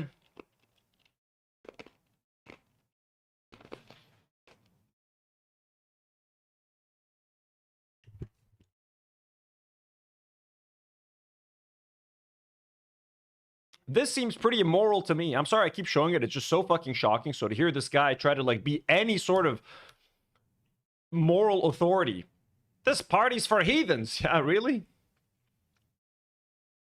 Really, bro? So he's threatening to sue. This is another video. He's saying the only way that his wife can get access to the kids and get custody to the kids is if she sees a psychiatrist. وحتى لو القضاء سمح لي أنا بالحضانة ورفض لي، ولكن أنا ما بقبل بهذا الشيء. كان عندي شرطي واضح. He's saying even if the courts want to give me full custody, I refuse because I'm a good guy. I'm a good guy, you know? I just beat my wife occasionally, but I'm a good guy. Hey, you know, I'm a good guy. So they told me you can get it, but I said no. I said I want to share custody, but I had one condition. اوكي هول الاولاد لتشوفيه كان شرطي واضح، تروحي تتعالجي، وهذا الحكيم بيقول انه هالمرأة تعالجت من القصص اللي بحياتها ويقدم للقضاء هذا الشيء، تعي شوفيهم اول يومين ثلاثه بالاسبوع. She's like, go get treated at a therapist. Once the therapist tells the courts that yep, she's doing okay, you can get to see him, you know, 2-3 days out of the week. ببيته انا مش موجود. لحين نشوف الامور اذا تطورت وصارت افضل بياخذهم اسبوع اسبوعين، يعني نص انا نص هي شهر. Says later, if things get better, we'll start splitting them more. You know, 1 week there, 1 week here, 1 month with her, 1 month with me. This guy's not even thinking of the well-being of his kids. Imagine being kids being passed around. They'll spend 1 week here and 1 week with their dad. 1 month here, 1 month there. Hey, what if your wife lives abroad? They're gonna want your kids to spend 1 month with you. What about school? Like he's not thinking clearly. Like he's gonna disorient the shit out of those kids. Those kids need some stability. Yeah, there's a divorced family, but you have to try to find a way to work things out, not spend a month here and a month there. Maybe it's gonna be something a little bit more stable for the kids. He's just like, yeah, a week here, a week there, whatever, it's fine. عندها شهر عندي ما عندي مشكلة. أنا عم نظم الأمور بشكل صحيح كرمال نفسية الولاد. اوعى تفكروا أنا حارم أم ولادها. ما حأتحمل ذنب هذا الشيء. Again, he's like, don't think I would never ban a mother from seeing her kids. Again, this is the same guy. You know, this is the nice gentleman. You know, that he's the guy. Trigger warning. That's the guy. I would never keep my wife away, a mother away from her kids. I'm a good guy. By the way, that party seems immoral. I'm a good guy. Look at that. Dr. Food. Any fucking restaurant that hires Dr. Food to film an ad for them, I'm gonna judge you so fucking hard, man. We're gonna talk about you right here. And this is Shru responding to Dr. Food. بيحكي ومغيوظ كتير بيهدد بالعالم. على القليل طيب إلك شهرين منفصلين وتاركين.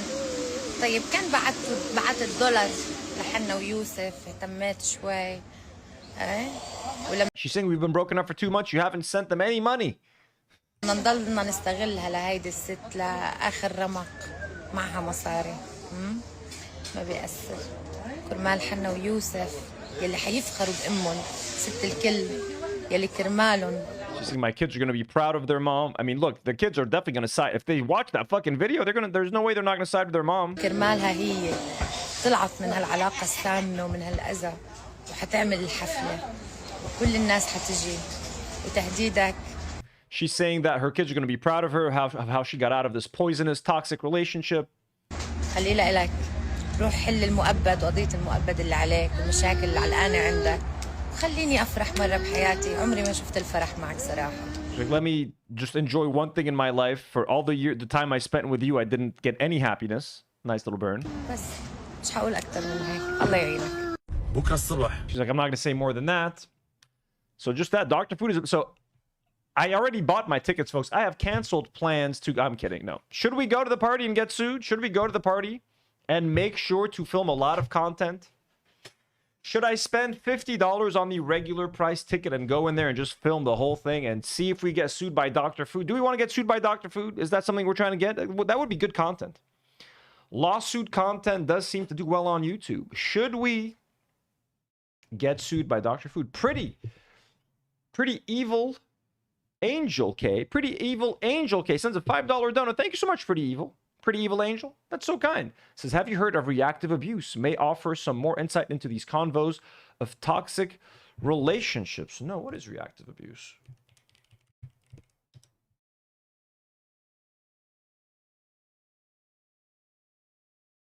What is reactive abuse?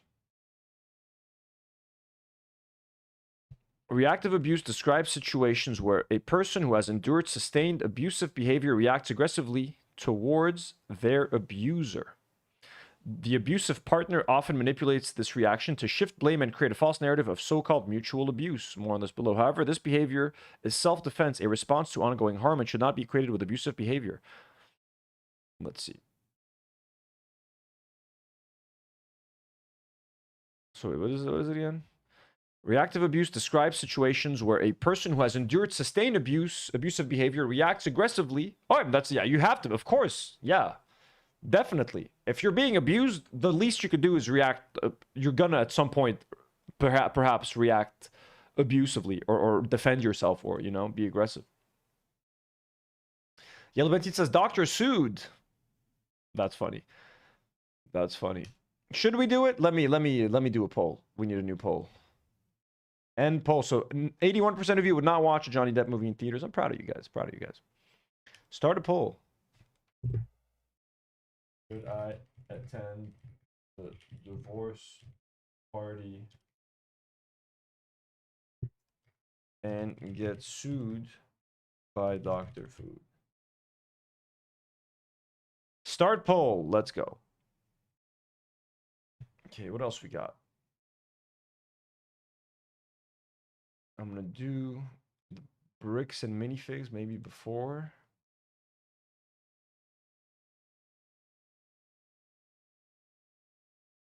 And then H3. Myself out of an 8 million viewed video.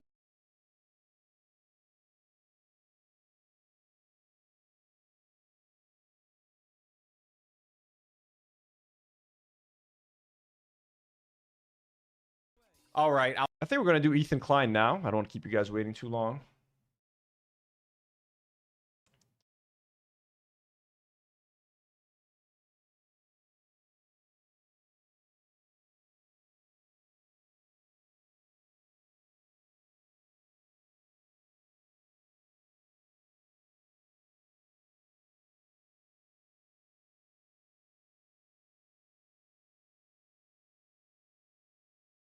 Okay.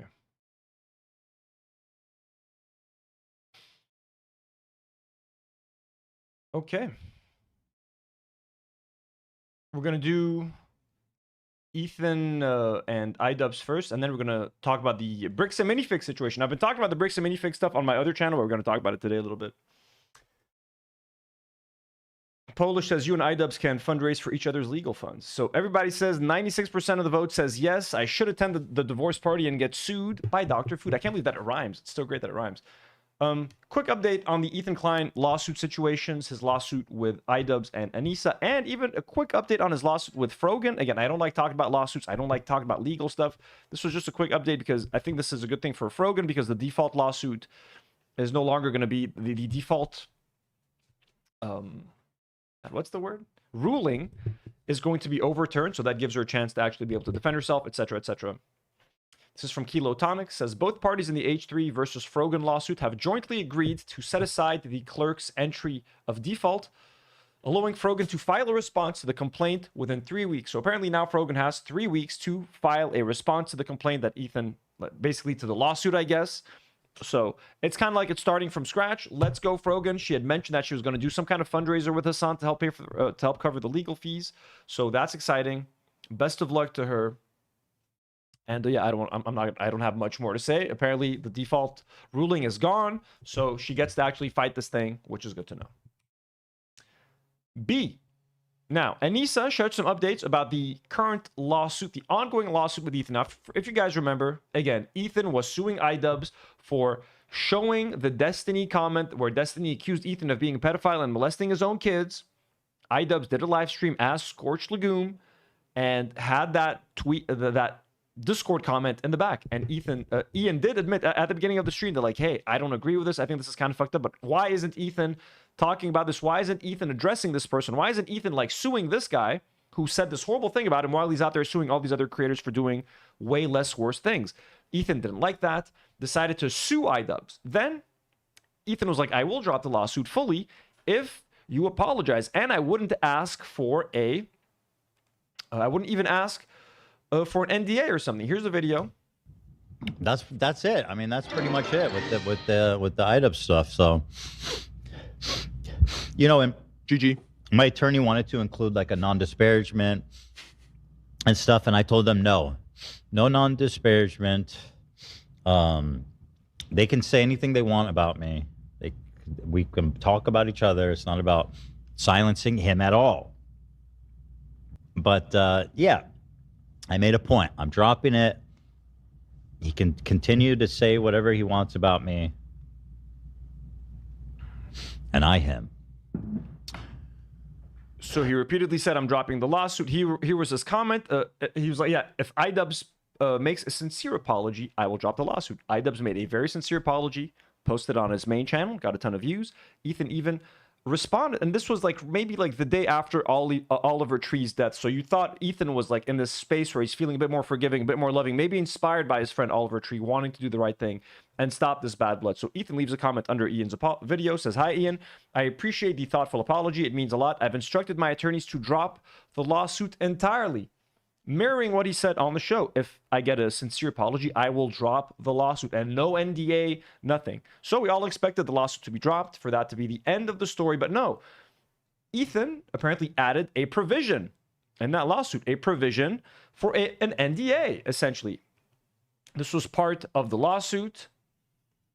The parties agreed that they shall not make, publish, or share, or republish from other content creators any remarks about each other or their families, directly or indirectly, that are unfair, untrue, defamatory, disparaging, or otherwise. Without limit. Also, he wanted iDubbbz and Anisa to disown Snark or to condemn Snark on one of their live streams. Without limiting the generality of the foregoing, the defendants agreed that they will not participate in the Reddit communities known as H3 Snark, Leftovers H3, or any other communities that are created for the purpose of criticism or mockery of the plaintiffs. And the plaintiffs agree not to participate in any similar online communities created for the purpose of criticism or mocking the defendants. The plaintiffs further agree not to make or permit others to make disparaging or defamatory remarks about the defendants on the Reddit community, H3 Productions, or any other online community where the plaintiffs hold moderator powers. Now, please keep in mind that while Ethan was at that poker tournament, he was literally on an iDubbbz Snark subreddit while he screenshotted a picture or an Instagram story that Anisa had posted. So Ethan himself uses Snark communities for their show, for the content of their show. He says the only difference is that they don't promote those communities on his live stream, but they routinely use those subreddits. By the way, their own official H3 subreddit is basically a massive Snark page. Okay, but anyways, that's the takeaway. So Ethan lied. Ethan said, hey, iDubbbz, apologize, I'll drop the lawsuit completely. iDubbbz apologized. Ethan says he's going to drop the lawsuits. Then lo and behold, he adds two conditions in there. Sneaky. You know, and by the way, he tried to get $1 million out of iDubbbz. So he snuck in those two little conditions. You need to, an NDA. You don't talk about us, we don't talk about you. Even though Ethan had said we're not going to go for an NDA, he went for an NDA. And while he didn't ask for another apology or something, he was like, you need to condemn Snark. You need to condemn Snark. So apparently, iDubbbz and Anisa signed that document, but they did not satisfy Ethan's demand for them to condemn Snark. There was a live stream that iDubbbz did where he kind of did talk about the situation, how he doesn't want to participate in this kind of content anymore. He wants to be free of this. According to Ethan, Hila, and their lawyer, apparently, and maybe the judge, that was not sufficient. So now the lawsuit has no longer been dropped. It is going to be ongoing until, I guess, they fulfill that. We don't know. We don't know what the requirement is going to be for them to do. This is from Anisa on Twitter. Says, hello. I had to sit in court and hear a 60-year-old working professional repeat the word snark. That's always funny to me. When adults, like real people in the real world, have to be like, what the fuck is snark? This was the fit for the occasion. Final decision, too subjective to enforce the signed agreement. Still being sued. We'll update with more when we can. So too subjective to enforce the signed agreement. So apparently the signed agreement that they signed is too subjective to enforce, or the video that iDubbbz did condemning snark was too vague, or like, I don't know. We're going to wait for their video to clarify, but apparently they didn't drop the lawsuit. Whatever Ethan and Hila asked iDubbbz and Anisa to do, they don't consider that they did insufficiently or to a satisfactory level, so the lawsuit is still on. All that shit that Ethan said about dropping the lawsuit, he was lying. He probably just did it to try to seem better, to try to look good in front of Moist Critical and his fans, right? It wasn't until Moist Critical called out Ethan, they was like, okay, maybe I need to get rid of some of this heat. No one's down with this iDubbbz lawsuit, so pretended to drop the lawsuit. Then when everybody's attention kind of moved away from the lawsuit, he quietly kept it going, and now it seems like it's popping back up. It's fucked up. Let's see these two stories that Anisa shared.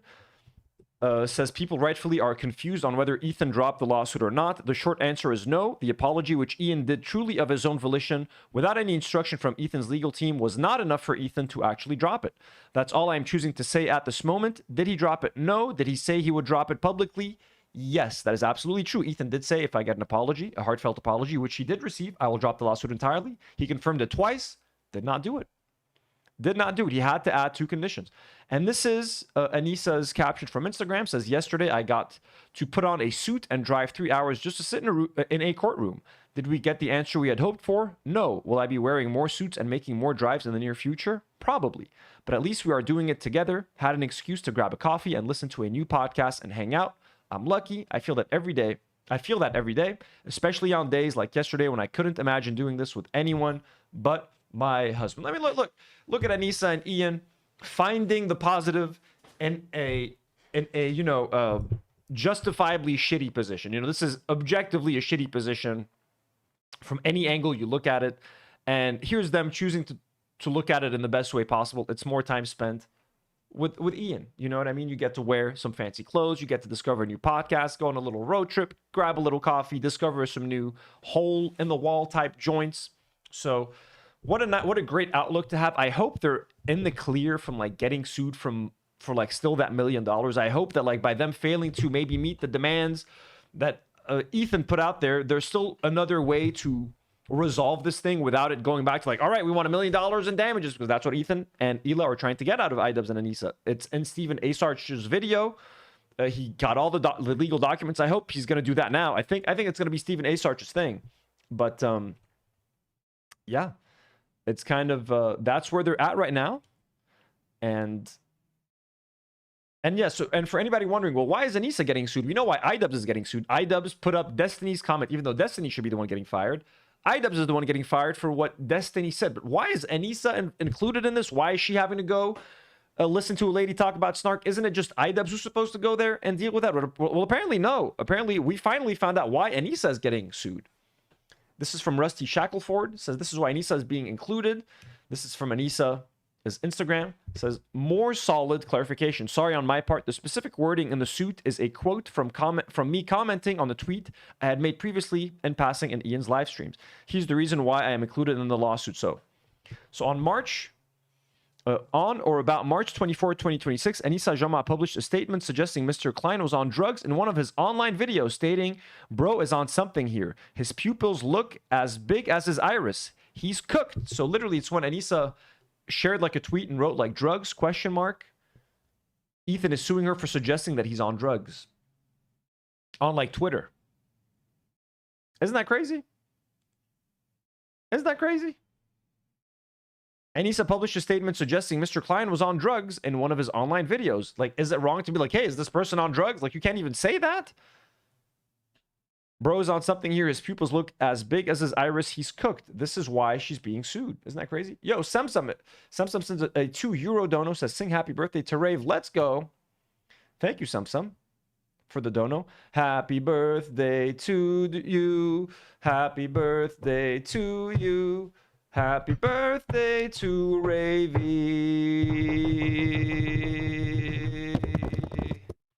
Happy birthday to you. Happiest of birthdays, Ravy. Happiest of birthdays. Thank you for being part of this community. Enjoy. Here's a clip of Ian quickly addressing it and saying that he's going to be doing a special video kind of discussing the lawsuit, which we will definitely react to when it's out. All right, I'll satisfy the Drama Slug's request. They're saying lawsuit or nah. Well, I will say this. I will be making a video talking more about it because obviously there's a lot to talk about. And I don't want to breadcrumb it in live stream. So I'll give the full breakdown when I do my video. Shouldn't take too long to get the video out, but I definitely need to pass it through a couple different eyeballs before I post it. So that is my plan. I'm not going to be talking any more about the lawsuit. I'm excited for the full video just to know, just to like get it from the source's mouth, okay? You know, I like it when Anisa was sharing these updates. It's good. It's coming straight from the source. I now understand the situation a lot better. So I just want to know kind of what's up and are they in danger? I just don't want them to be in danger of owing Ethan $1 million. I hope that the fact that they at least agreed to, like, he already apologized. You like this should be fucking over. Like, Ethan, drop the fucking lawsuits, man. Drop the fucking lawsuits. There was like 100 people watching iDubbbz's live stream, man. You literally brought more attention to Destiny's comments about yourself than iDubbbz did. Okay? You're putting that stuff out there. Go sue Destiny. He's the fucking pedophile who called you a fucking pedophile. Why don't you do that? Leave iDubbbz and Anisa alone, man. Fucking leave them alone. That's it. Just fucking forget about it. He already apologized and said he doesn't want to engage in this kind of content anymore already. Why'd you got to make him sign an NDA? The guy fucking told you, I'm done. I'm done. I don't want to do this. I felt dirty. I felt bad bringing it up. I'm sorry. I'm sorry to your family. You're like, oh, great. I love this apology. I appreciate it. Ian, thank you for the graceful apology. We're dropping the suit entirely. By the way, you're not fucking Darth Vader, dude, out there trying to altering the deal. Just fucking own up to your word, man. Like, you're literally on camera lying in public. Like, you gave your word. You gave your word. Is your word worthless? Does your word mean nothing? Like, even when you make demands, you're like, do this and I'll drop it. The person does the fucking thing. Who's gonna trust you? No one trusts you already. Like, who the fuck is gonna give you the benefit of the doubt when you're literally on camera fucking lying? There's your fucking comment. It's right there. It's like, I'm gonna drop it entirely. You're fucking lying. The easiest thing you could have done was to do what you said you were gonna do. It's right there in writing. It's right there in your own words. No NDA. I'll drop the lawsuit with an apology. You did none of those things. So just drop the fucking lawsuit, man. Aren't you done? Aren't you over the lawsuit arcs? Drop the Frogan lawsuit. Why is that thing still fucking happening? What are you going to get out of it? What are you looking to get out of these things still? Again, I hate bringing up the Oliver Tree passing, but like, did that not teach you anything? A bit of fucking empathy? Doesn't that put life into perspective and how stupid these fucking lawsuits are? I don't understand. I don't understand. The continued demise of your brand, of your podcast, of your view numbers, of your sponsors, of your crew.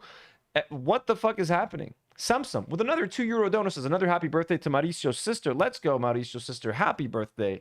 Is she watching right now? Happy birthday, Mauricio's sister. ينادى عليك يا عبيل المية سنة حلوة يا جميل سنة حلوة يا جميل. There we go. She gets a little short one. Happy birthday, everybody. Look at all these birthdays. Look at all these birthdays happening.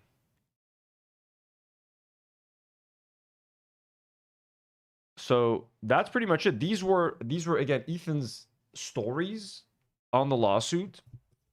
Degenerate loser. Ethan Klein continues to admit. So let's see what Ethan said.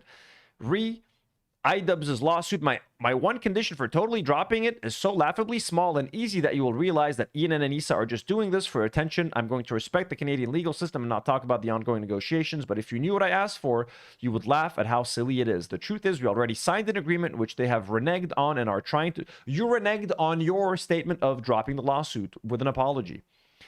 And they're trying to pull a fast one, so this hearing is for a judge to decide if they upheld their side of the agreement. They didn't. We have a signed agreement in place to drop the lawsuit. It's already done. They completely reneged, and now a judge will decide if they fulfilled it. If the judge thinks they did not fulfill it, then they have to, and it's over. If the judge thinks they did fulfill it, then it's over. The lawsuit is virtually over no matter what the judge decides. They are being intentionally vague to make people think it's still going when it's basically already over. So he's saying that if the judge doesn't think that they fulfill this condition, which is condemning snark and abiding by the NDA, that they're just forced to do it, then the lawsuit will be done. So he's making it sound like, well, if they didn't, condemn snark now, the judge is going to make them condemn snark later, and then it's over. But with Anisa saying that there's going to be a lot of back and forths and going to court and back to court, and it seems like it's going to take a while, I don't know what the fuck is going on. We're going to have to wait for iDubbbz's video to find out more. And again, this is an agreement that they've already signed, and it's over a matter that is for the good sake of everyone involved. It's not an apology or demand for money or anything. It's one tiny thing that they already signed and agreed to. So that's Ethan's version of it, and there's not much to say about it. Ethan, just drop the fucking lawsuits, or don't. You know what I mean? Enjoy your horrible reputation, your crumbling reputation, your crumbling infrastructure, your crumbling show. Haley says, I've just been informed that Happy Birthday is copyrighted. It is kind of copyright. Oh, shit. You think you're going to get a copyright over that? I sang it pretty fast, though. Haley, but thank you for the $10 dono, by the way. What the fuck? Why? Thank you. It might be copyrighted. Actually, yeah, I guess the super chat is to make up for the copyrighted music. Who told me to sing this song? You owe me an explanation. Haley says, mobile won't let me send less than $10. Really? What the fuck? That's fucked up. I mean, YouTube, I appreciate your application and trying to squeeze more money out of viewers, but like, don't be doing that. What the fuck? That's like predatory. I'm sorry. Can you get it refunded, Haley? Just get it refunded. What the fuck? No, I refuse. Shady or Shadi21 with 5 gift. By the way, can you tell my voice is better? I think I'm feeling better from the concussion, guys. I'm feeling better. Don't be fretting for me, okay? Shadi21 with 5 gifted membership, along hand in hand with Haley D, gifting us 10 memberships in total today. Shadi, Haley, thank you so much. Our queens, folks. Hail. Hail, Shadi and Haley. Thank you guys so much. That's way too kind. That's way too generous. I got to update that number. We're at 358. 358. Can you guys tell I'm feeling better, though? I'm a little higher, more energy.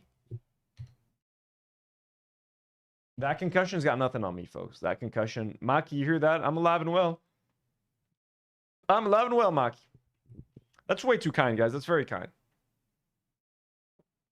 But what the fuck? Does YouTube force everyone to drop $10 on when you're donating? That's so fucked, man. On your phones. That's crazy. Haley says, no, you'll take it and like it. God damn it. Fine, I'll take it. And I will like it.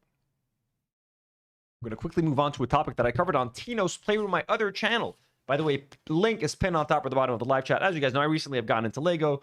And a few months ago, like this massive Lego story happened. You guys know it most probably at this point, the Reckless Ben story. He got involved with Brian Mansell, who gave his massive collection of Lego Star Wars to Bricks and Minifigs, which is like the GameStop of Lego that you can buy and trade, use Lego, etc. This guy gave them his massive collection of Star Wars Lego that was worth around $200,000 to sell on consignment. They took the Lego from him and essentially he never got it back. They sold some of them. He got some of the money. Then someone else came and took over the store from the original owners that had done the original consignment deal with Brian. Once they took over the store, they like kept all of the Lego. They stopped responding to Brian. They stopped selling them on consignment. They didn't give him any more money. And Brian Mansell was like, where's my Lego collection? Where's my Lego collection? They're like, yeah, fuck off. It's our Lego now. Fuck off, you piece of shit. Then he got in contact with this YouTuber called Reckless Ben, or Ben Schneider, who did a fantastic, beautiful, honestly, masterpiece of a fucking YouTube documentary going after this guy's Lego set and trying to find out what happened to this Lego set. Where can we find it? Who stole it? What's the conspiracy? Then it becomes a conspiracy about police corruption and the Mormon church possibly being involved. Like it was about Lego for like 30 minutes, and then the rest of the documentary and the rest of the parts of the documentary, it became this massive conspiracy about corruption and police corruption, and like it's fucking insane. It's fucking beautiful. It's genuinely like one of the best things I've seen on YouTube in a long time, particularly part 1. What a fucking masterpiece. And it's become, holy shit, Ravy Baby with a $20 dono. Australian $20, no less. Traveling in a fried out combi. on a hippie trail, happy birthday. I met a strange ravey. She made me nervous. She took me in and gave me breakfast. And she said, do you come from a land down under? Women glow and men plunder. Can't you hear the thunder? Ooh, you better run, you better take cover. That is some concussed singing right there. That is some concussed. It's your birthday. Why are you sharing? Why are you spending so much money? It's your birthday. Trying on from a man in Brussels. He was 6'4" and full of muscle. I said, do you speak my language? He just smiled and gave me a Vegemite sandwich. And he said, Samsung sends a €2 donor, says symbolic happy birthday to all moms. Let's fucking go. All moms. Anybody suffering from postpartum depression. We see you, we hear you. If I'm out there judging some of those TikToks, don't judge me, ladies. I understand you. Okay? I know it's hard, and I see you. Just like Panettiere saw Jake Sully, I see you. Okay? So we have we have some positive news from this whole Bricks and Minifigs endless saga. It became a whole legal thing with YouTube lawyers looking at the legal documents. Bricks and Minifigs is suing Reckless Ben for basically damaging their brand, even though he did nothing. He just exposed their crimes, and they have done nothing but make their brand descend further and further into hell. People have started boycotting Bricks and Minifigs, even though they're owned by like independent franchisees and stuff. People don't give a fuck because every franchise has to pay a 6 or 7% fee to Bricks and Minifigs. So even if you support a local franchise with a nice owner who's not a piece of shit, he still has to give a cut to Eamon McNeff and the McNeff family and the Bricks and Minifigs enterprise. Well, Reckless Ben is still getting sued as far as I know, but Brian Mansell, the owner of the Lego collection, has reached an amicable settlement with Bricks and Minifigs. After all this time, Bricks and Minifigs has reached a settlement with the Mansell family over their $200,000 Lego collection. The company has compensated the family for their losses and issued an apology. Let's read their statement. BAM Franchising Inc., Eamon and Matt McNeff, Baker Salem, Josh Johnson, Brandon Best, and the Mansell family are pleased to announce that they have reached a comprehensive and amicable solution of a resolution of a private civil dispute relating to the Mansell family's Lego Star Wars collection. The collection was originally co-signed to a former operator of the Bricks and Minifigs Salem, Kaiser, Oregon store. This settlement agreement is a compromise of disputed claims. It is not an admission of liability, wrongdoing, or unlawful conduct by BAM, the Mansells, or any other released party. So I mean, Bricks and Minifigs trying to like wash their hands of any wrongdoing. They're not admitting any wrongdoing. They're like, listen, we don't think we did anything wrong, but we just want to get this shit done with. Here's the money. By the way, this is what they should have fucking done day fucking one. Day fucking one, after that documentary dropped, they should have been like, okay, forget everything. We don't care who did what. We don't care who miscalculated, who lost the Lego, if somebody stole, if somebody lied. Here's the fucking money, Mr. Mansell. You think you got paid 40 grand for the Lego that you sold. Here's another 100 grand. We're going to make you whole. We're sorry about what happened. Just please, we don't want to talk about this anymore. Instead, what they decided to do was fight this and try to deny this and try to threaten everyone with lawsuits and you know what I mean? And going on in the media and accusing Ben Schneider of like stalking them and threatening to kill them and threatening Brian Mansell with more lawsuits, etc. Life ruining shit. So they hired like a whole PR firm to get them out of like what are they called? Crisis management. They hired a whole crisis management firm, paid them however many tens of thousands of dollars to give them probably the worst advice, which is like, hey, just deny doing this and blame. It's like everything's on camera, dude. You guys are on camera lying, calling the police, lying to the police. The police is on camera like manipulating evidence and forcing arrests for no fucking reason. It's fucking crazy. It's been crazy. So it's just good to know that Brian Mansell, again, it was his dad who was collecting these Lego sets. His dad wasn't feeling very well. He's getting older. So Brian didn't even want his dad to find out about this. So for them to get this resolution, I'm just happy for them. Great work from Ben Schneider, dude. Reckless Ben. If he hadn't fucking done this and if he hadn't made those documentaries, none of this would have happened. This is 100% the result of public pressure of BAM noticing that their sales are down, their online reputation is horrible. They have to block comments on every one of their videos. They can't have comments because people are just going to talk about how they stole Brian Mansell's collection. At least they can move past this, and now they have to address and make good for threatening to sue everybody for threatening Reckless Ben. They have to drop the lawsuits against Reckless Ben. They have to apologize to Brian Mansell for even suing him in the first place. Now, I'm guessing they reached an amicable solution, so that's fine, but there's still a lot for Bricks and Minifigs to do to rehabilitate their image with the public. They have lost trust. No one wants to support them anymore. No self-respecting Lego fan. No self-respecting Lego Star Wars fan. And I am one. I'm building my own Clone Wars army, folks. I would never shop at Bricks and Minifigs. Evil store, evil location. So I'm just kind of anticlimactic resolution, but that's how these things work, right? As long as Brian Mansell is made whole. I watched a 50-minute interview with him this morning. He says that he wasn't paid like the full amount that he would have liked to, but he said it was enough to make him just go like, okay, it's done. This is amicable. This is kind of what we had in mind. So they'll be able to share more details once there's some more paperwork that needs to be done. Right now, this is kind of vague. This is as much detail as you're going to get. There's a whole interview with Brian Mansell if you guys want to watch it. I'm not going to watch it here. It's like an hour long. He's just like, I'm happy it's done.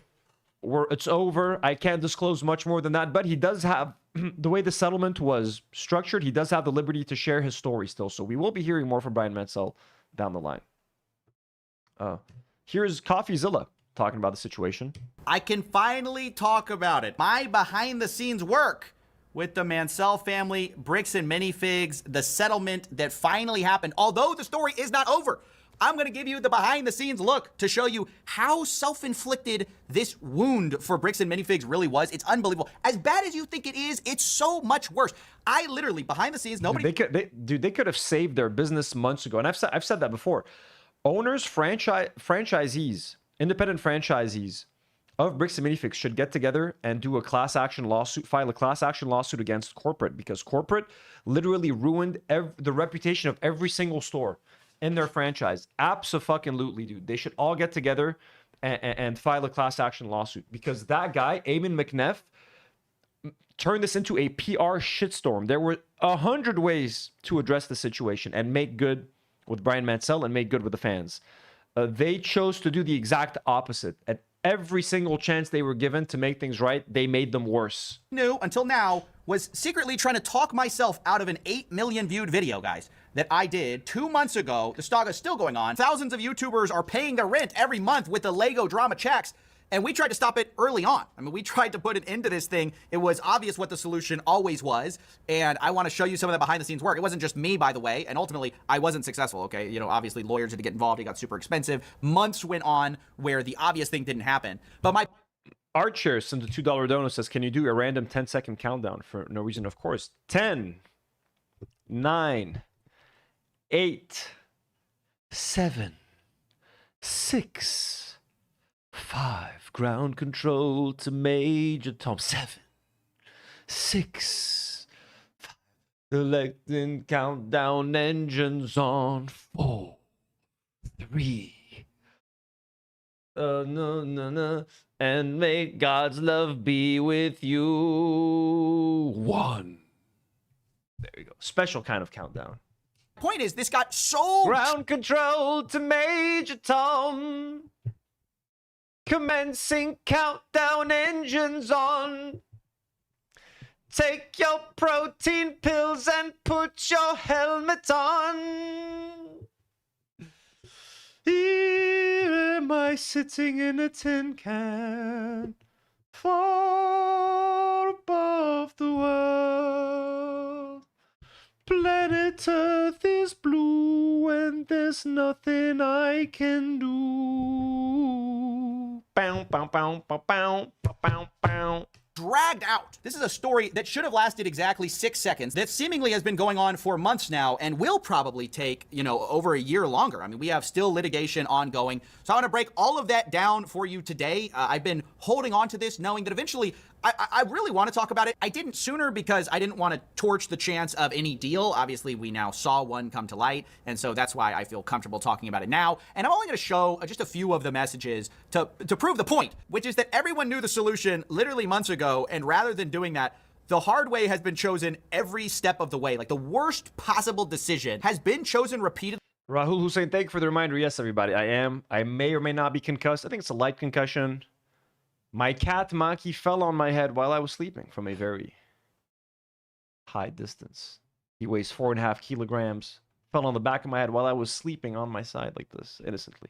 To the point you start to wonder if this is some sadistic, comfortable talking about it now, and I'm only going to show just a few of the messages to prove the point, which is that everyone knew the solution literally months ago, and rather than doing that, the hard way has been chosen every step of the way. Like the worst possible decision has been chosen repeatedly to the point you start to wonder if this is some sadistic need to be dunked on by the internet. We have to learn from what might be one of the greatest corporate fiascos of all time. Otherwise, what was it really? Genuinely, such a massive fucking fumble, dude.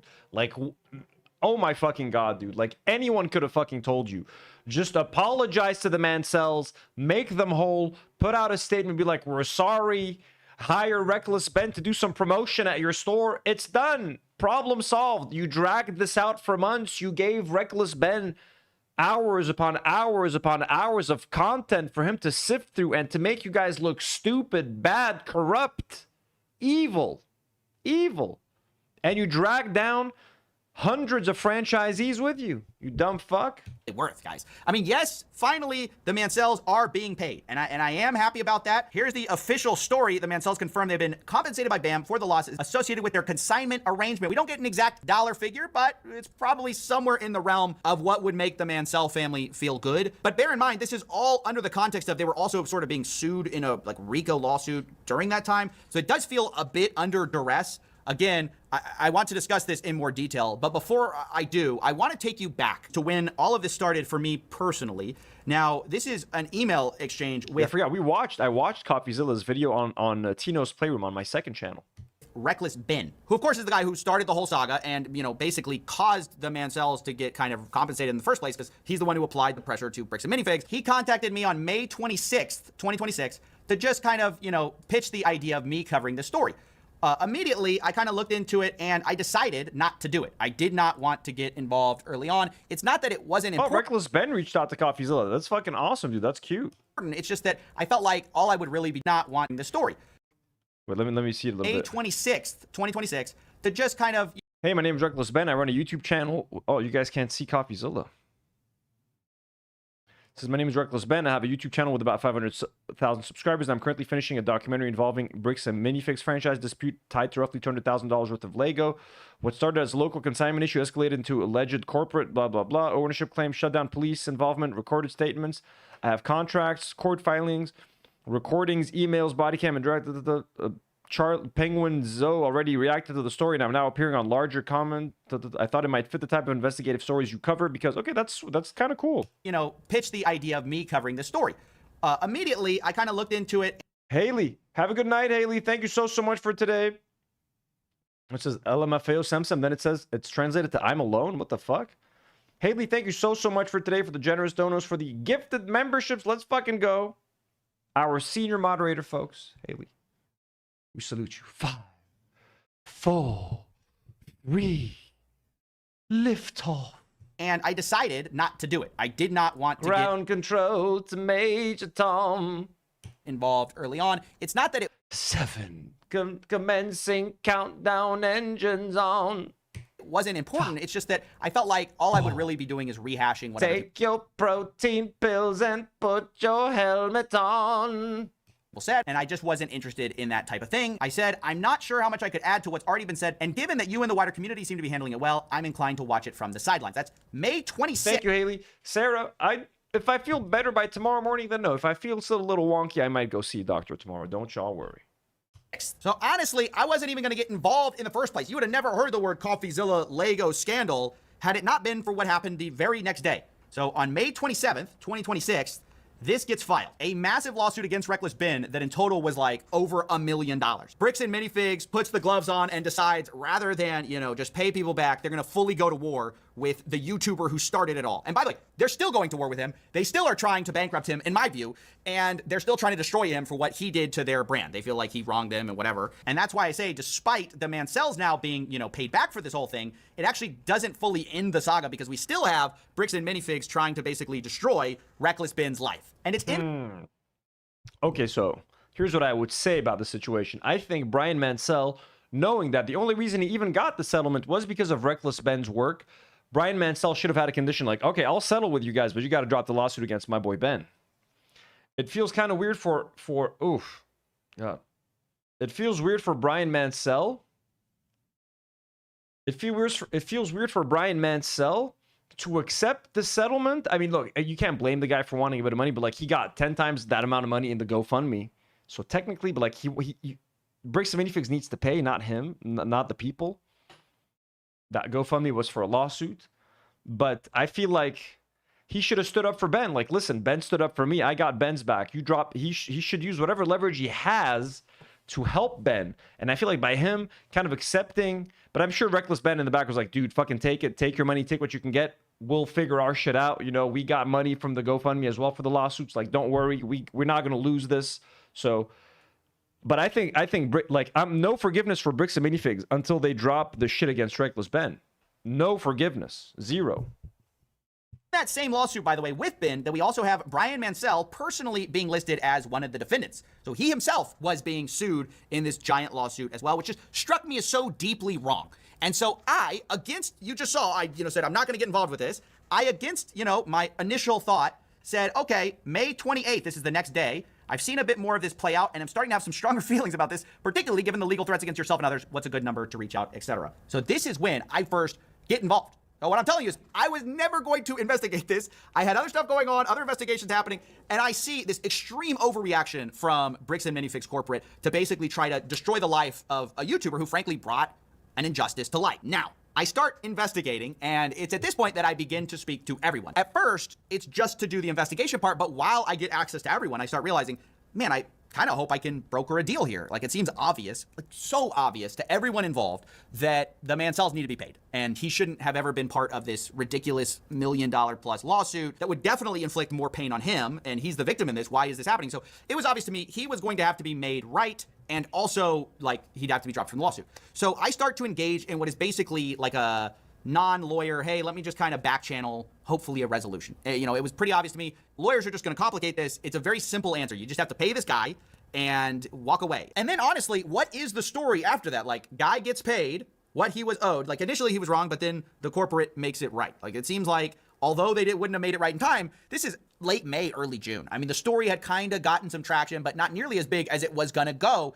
It was just starting to go national, and I'm like, just like pay the guy, drop him from this ridiculous lawsuit, and you're done. Because it doesn't even make financial sense at this point, because even at the biggest headline number, we're only talking about $200,000 in Legos, and that's even what the Gormans originally said. It was actually worth less. They probably spent more than that $200,000 hiring that crisis management firm. Than that. So it's not that much money compared to the millions of dollars of damages that are happening to the Bricks and Minifigs brand. This is a multi-million-dollar corporation. They're torching their goodwill with the public, and I'm just pointing out the obvious. Like, this doesn't make sense at all. I'm a third party. I'm unsolicited advice here, guys, but you should probably stop the nonsense. And so, I tell them, Be right this is back. just my own.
Boom.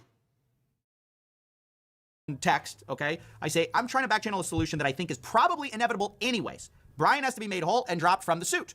The sooner that happens, the better. Call when you can. This happens on June 4th, okay? This is almost a week before my video. I'm trying to prevent all this from happening, or at least substantially make the story less interesting. I'm like, let's just get this guy paid and move on. Mauricio, you'd think Chair reacts, but I stopped reacting as soon as I got up. So ethical reacts here only. On with our lives, right? By the way, the text under that is, I know it feels impossible, but consider dropping the lawsuits against everyone in this story, yes, including Ben. I don't think this escalation ladder of lawsuits of 1.3 million over what amounts to about $100,000 in actual missing Legos makes sense, is going to resolve this, or helps your brand, okay? So I'm really giving, honestly, some what now in hindsight looks like incredible advice, to be honest, which is just like, hey, this is all going to snowball. This is a disaster. Just drop it, be done. This is an easy solution here, which, by the way, half of which we've already seen come true.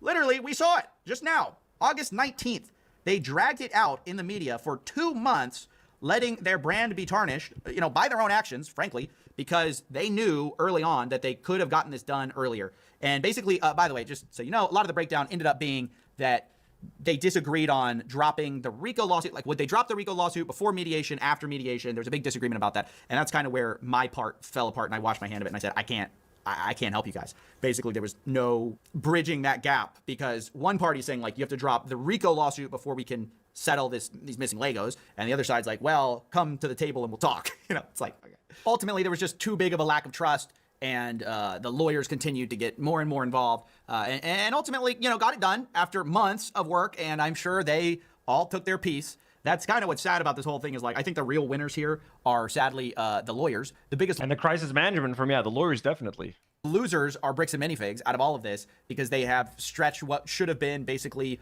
$100,000 to $200,000 problem into a multi-million-dollar. 2 weeks worth of bad press have been stretched into months and months and months. Literally, a brand new like content vertical was created, a whole new subject matter that people were obsessed with, a whole new subcategory of videos, a whole industry on YouTube now. There's literally channels that survive based on their Bricks and Minifigs / Reckless Ben / the Mansell story coverage. That's it.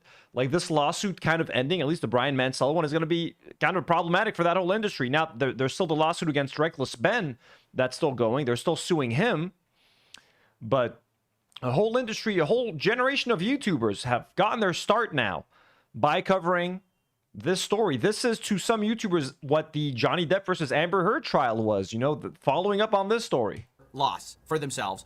And I know they probably think to themselves, like, in their head, the villain, the big villain is Ben, and that's why they refuse to drop the lawsuit against them. Ironically, it's their wanting to punish Ben that I think is preventing them from realizing that they are just hurting their own store franchisees. At this point, they're the reason this is all still in the media. And I think if they could see that and look past their sort of hatred of Ben, trying to destroy Ben, it would help them a lot. And I say that as someone, by the way, who doesn't want to see Bricks and Minifigs and all their franchisees fail. Like, I feel bad for a lot of the people who have been affected by this. Yeah, I don't give a shit. I mean, I'll feel bad for some of the franchisees. Yeah, you know, but like the corporation, at the end of the day, you know, rebrand, open a different store, call it something else. Bricks and Tricks, whatever, you know, bricks and more bricks. Figs and Minifigs.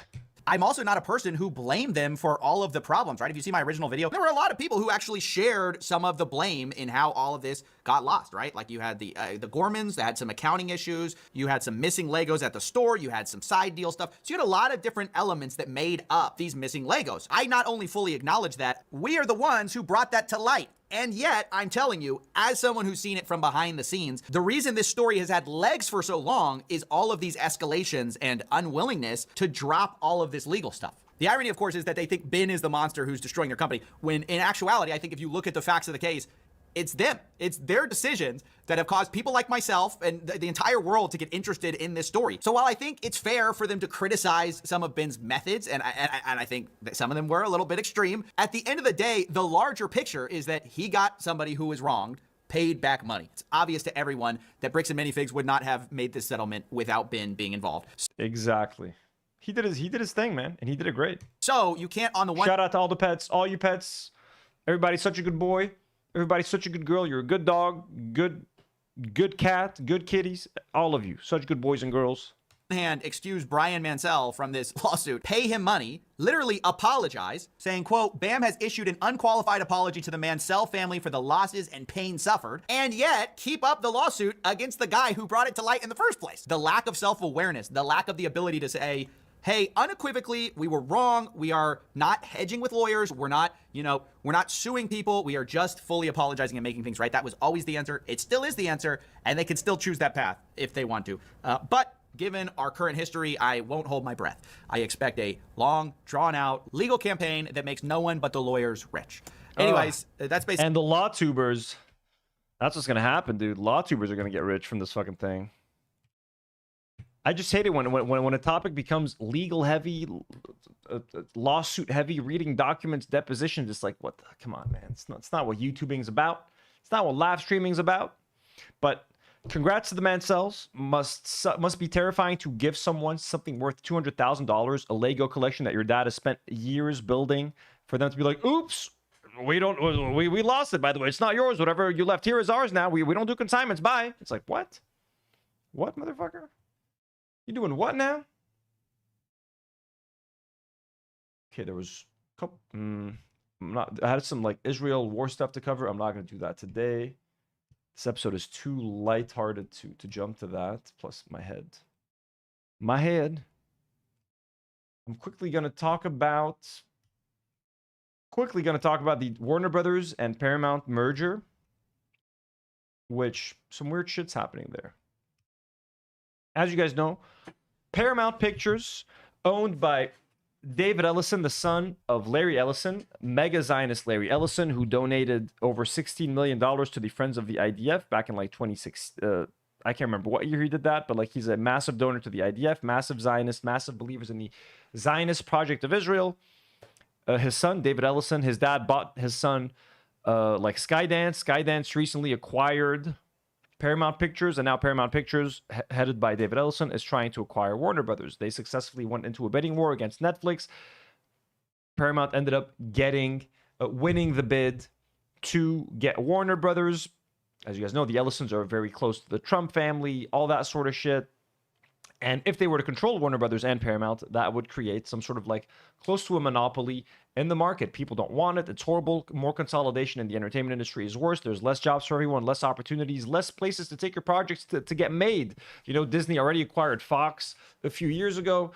If Warner Brothers gets absorbed by Paramount, there's literally like 4 major studios to go and get your project sold. Less opportunity for creators, for artists. It's just bad for business. There's a lot of overlap between Warner Brothers and Paramount. They're both theatrical distribution companies. They both have a lot of similar departments, people that do the same thing. So while even Netflix acquiring Warner Brothers would have been bad, Paramount acquiring Warner Brothers is even worse, because you literally have 2 companies that do the exact same thing now merged. At least if Netflix doesn't have a theatrical distribution side, Netflix does streaming. It the way it operates is very different. So Netflix acquiring Warner Brothers, while still horrible, and Warner Brothers should be its own thing, would still have been able to maintain Warner Brothers almost entirely as the entity that it is without changing much of it. And recently, this is from Deadline, the LA County Department of Economic Opportunity today built on its already ominous June 18 report to the Board of Supervisors with even harsher data about what might be in store if the Paramount Warner Brothers Discovery merger does go through. If the merger goes through, about 4,500 film and TV jobs in LA would be lost over the 3-year period when the companies combine operations. 4,500 jobs in TV and film, that's a fuckload of jobs, guys, for reference. In total, 10,360 jobs could be at risk, including 2,600 indirect jobs at small businesses that support production, such as prop houses, printers, transportation companies, and other vendors. 3,200 jobs induced jobs that exist because film and TV workers spend money in the local economy, including restaurants, retailers, and service providers. The economic impact of losing these jobs is significant. At stake, $1.26 billion in wages, $2.78 billion in economic value, $4 billion in total business output, and $547 million in tax revenue, including $78.6 million in local taxes, most of which, 63%, come from property taxes. So this is what is at stake if these 2 companies are allowed to merge. But despite these warnings, despite the industry's warnings, despite even look, I mean, I consider myself kind of an industry watcher, an industry expert when it comes to film and TV. I've been covering this stuff for a very long time. Anyone could tell you this is a horrible fucking deal. Any consolidation is horrible, especially at this massive scale. Paramount and Warner Brothers are two of the oldest, most celebrated studios in the world. So for them to be, just like Fox and Disney, that was a horrible fucking idea. Like, who cares? The X-Men can now be inspired with the Avengers. Who gives a shit, ultimately? Thousands of jobs were lost. And in this case, Warner Brothers owned so much media that merging it with Paramount, literally the Ellisons, fucking Trump's best friends, and probably some pedophiles, you know. They're probably pedophiles. I have no proof, but they're, you know, I'm assuming. They would control so much of the media. There's TV networks, there's CNN, there's all that sort of shit. So now people are saying that for the deal to go through, they've been sued by like a bunch of states and they're trying to block the deal. But some people are saying that like for the deal to possibly go through, the Ellisons are going to have to give up something like CNN. They're going to have to give up a lot of the network TV channels that they were hoping to get. But if this is going to pass, they're going to have to make some big compromises. Anyways, the Directors Guild of America, which was against this merger originally, and iDubbbz, which is sort of the union for crew members, etc. So the Directors Guild of America and iDubbbz are urging California Attorney General Rob Bonta to settle his antitrust lawsuit with Paramount, arguing that prolonged uncertainty over the Warner Brothers Discovery merger is bad for the industry. So these fuckers, the Directors Guild of America, these fucking corrupt fuckers who probably got fucking paid money by the Ellisons to fucking say this, are now saying that, well, holding up the merger is bad for the industry because it's creating uncertainty. Neither company knows if they're going to make movies, if they should commit to projects, because we don't know if the merger is happening. The merger shouldn't fucking affect any projects. The companies are supposed to operate as is until the merger takes place. So them being like, this is bad for the industry. Actually, no, it's way worse for the industry. And for the industry, if 10,000 jobs are lost, that's way fucking worse for the industry. While we have been consistent in our view that mergers such as this one historically offer a few benefits to workers, we are also particularly concerned about the negative impact a delay in the decision regarding the proposed merger will have on our members and the industry at large, the two unions wrote. Those fucking idiots. So you're telling me, while you know the merger is bad, you think that waiting for the merger is worse and waiting too long for the merger is bad for the industry? Genuinely, you fucking idiots? And they're not alone. And it's shocking to come from the fucking Directors Guild and iDubbbz. Idiots. Literally, they're throwing the Writers Guild under the bus. The Writers Guild is still like fighting strong against this thing because the Writers Guild knows what's up. It's crazy. To make things worse, LA Mayor Karen Bass is urging California Attorney General Rob Bonta and Paramount to resolve their differences and work urgently to find a resolution to the 12-state antitrust lawsuit that is blocking the merger. This is not about taking sides. This is about fighting for Los Angeles, standing up for our union workers, keeping Paramount here, and protecting the future of this industry. Oh yeah, by the way, when she says keeping Paramount here, the Ellisons threatened the state that if you don't allow this merger to take place, we're going to move Paramount out of LA and take it to like Texas. So they're literally blackmailing the state. They're blackmailing the attorney general. They're blackmailing everyone, the people of the entertainment industry. Like, hey, you don't pass this deal, we're moving Paramount to Texas, which is the whole point why they're being sued. Everyone's like, we're suing them. You shouldn't allow this merger because it gives them too much power. If you give them too much power, they can leverage that power and control the industry. So now they're already showing why they need to be sued. They're already proving why these lawsuits are a good thing, because they're like, listen, you don't want to fucking do this for us? We're blackmailing you. We're going to punish you by moving Paramount out of LA. So these are the kinds of people that the Ellisons are. This is the kind of company that Paramount is. That's the culture that they're trying to bring to Warner Brothers. So they should be stopped. And the fact that the Ellisons are willing to move Paramount out of LA as a threat, they're using it as a card. They're using people's jobs, the people that work in Paramount in LA. You know, maybe they don't want to move to fucking Texas. So they're literally proving why they should be sued. So Karen Bass now is saying the exact same thing. And this is like, well, you know, when all the Democrats or like all the Republicans release the same tweet, they're like, we support Israel and Israel's rights to defend itself. That's when the AIPAC money kicks in. That's when they get their AIPAC checks. They check their bank statement, like, oh, look, the AIPAC money went through. Let's put out our coordinated tweet. We believe that Israel has the right to defend itself. This is the same thing. Karen Bass, the DGA, and iDubbbz, they're all like, we believe that the prolonged merger is bad for workers ultimately, and it's better to just agree and do the merger now. Shut the fuck up, you fucking pieces of shit. So Karen Bass, mayor in LA, says this is not about taking sides. This is about fighting for Los Angeles, standing up for our union workers, keeping Paramount here, and protecting the future of this industry. LA has been home to the entertainment industry for generations, and we intend to do everything we can to keep it here. So she's basically saying, let's listen to this madman's threats. This man is threatening to move Paramount out of LA. Let's do what he's asking. Let's give the guy his ransom money. Basically, you know, we're being threatened, we're being blackmailed. Let's give him what he wants. What kind of precedent are you setting there, you stupid idiot? The Writers Guild of America, which also has sued to block the Paramount Warner Brothers merger, slammed Bass's comments, accusing the mayor of joining Paramount's pressure campaign on public enforcers. So I completely agree. That's what she's doing, fucking dumbass. And again, the Hollywood Reporter says the Los Angeles mayor has changed her tone on the proposed merger. And I wonder what made her change her tone. Maybe a big contribution to her campaign, maybe a big financial contribution or donation made her go like, you know what? Maybe the merger's not a bad idea. You fucking transparent fuck. You cheap fuck.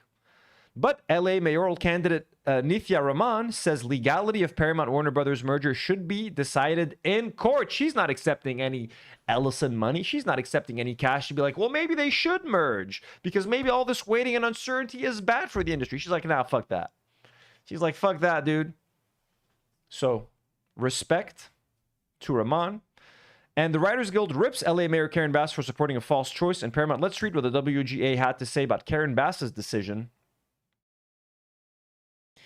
The Writers Guild of America fired back at Los Angeles Mayor Karen Bass on Thursday after she expressed support for a settlement in the Paramount Warner Brothers Discovery merger lawsuit. Bass joined other Democratic officials, including Governor Gavin Newsom, of course Gavin Newsom, and his likely successor Javier Becerra in urging negotiations in the antitrust lawsuit seeking to foil the $110 billion deal.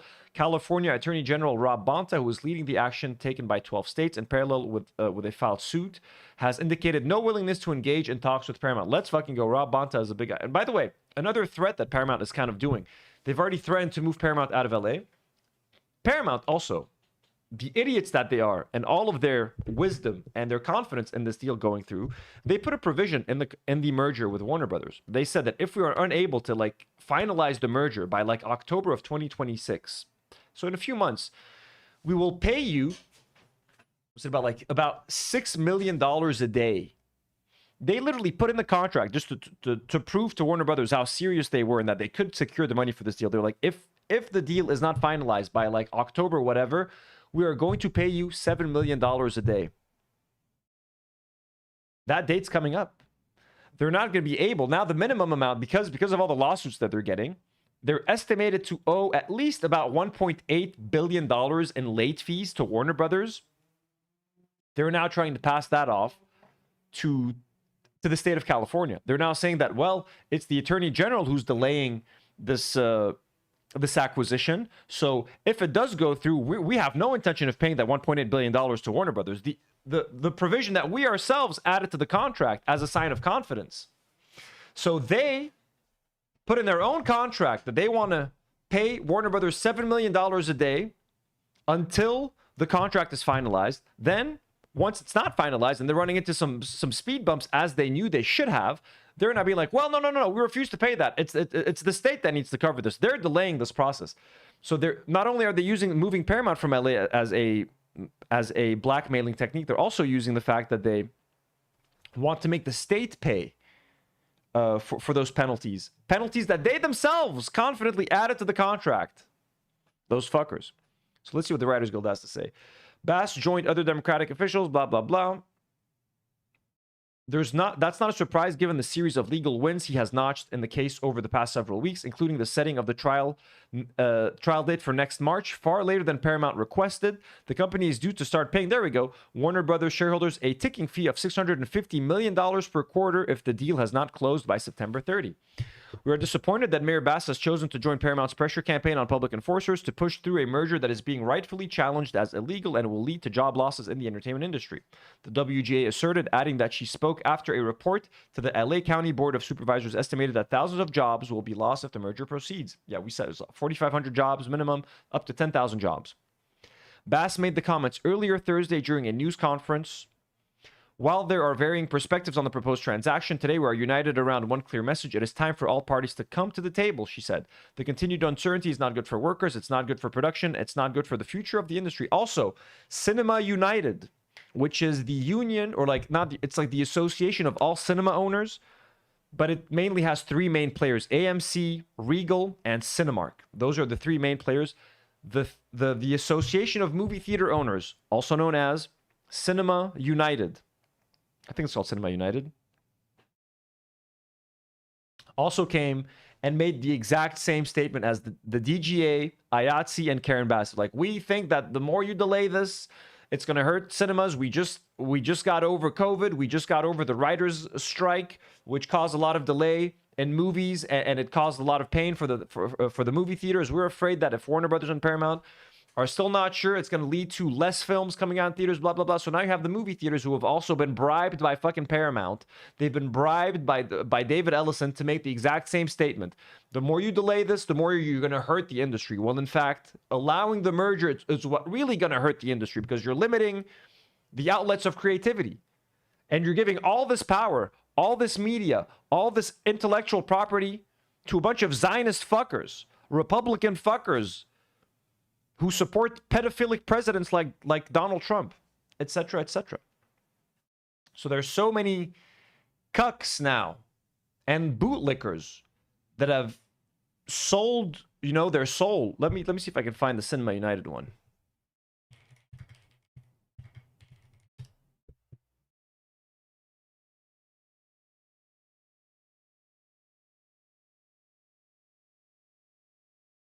Yeah, here you go.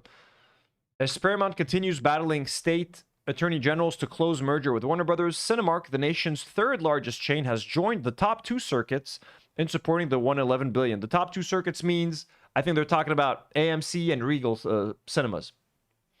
Exhibition trade organization Cinema United, which has strongly opposed the combination, sent a note to Paramount CEO David Ellison and California AG Rob Bonta, urging them to break bread. We are writing to you in our capacity as the leadership of Cinema United, the world's largest trade organization representing the global theatrical exhibition business. We write to encourage you both to meet in the immediate future and discuss all possible avenues for resolving the state of California's pending challenge to Paramount's proposed acquisition of Warner Brothers Discovery, reads the note. So shit's popping.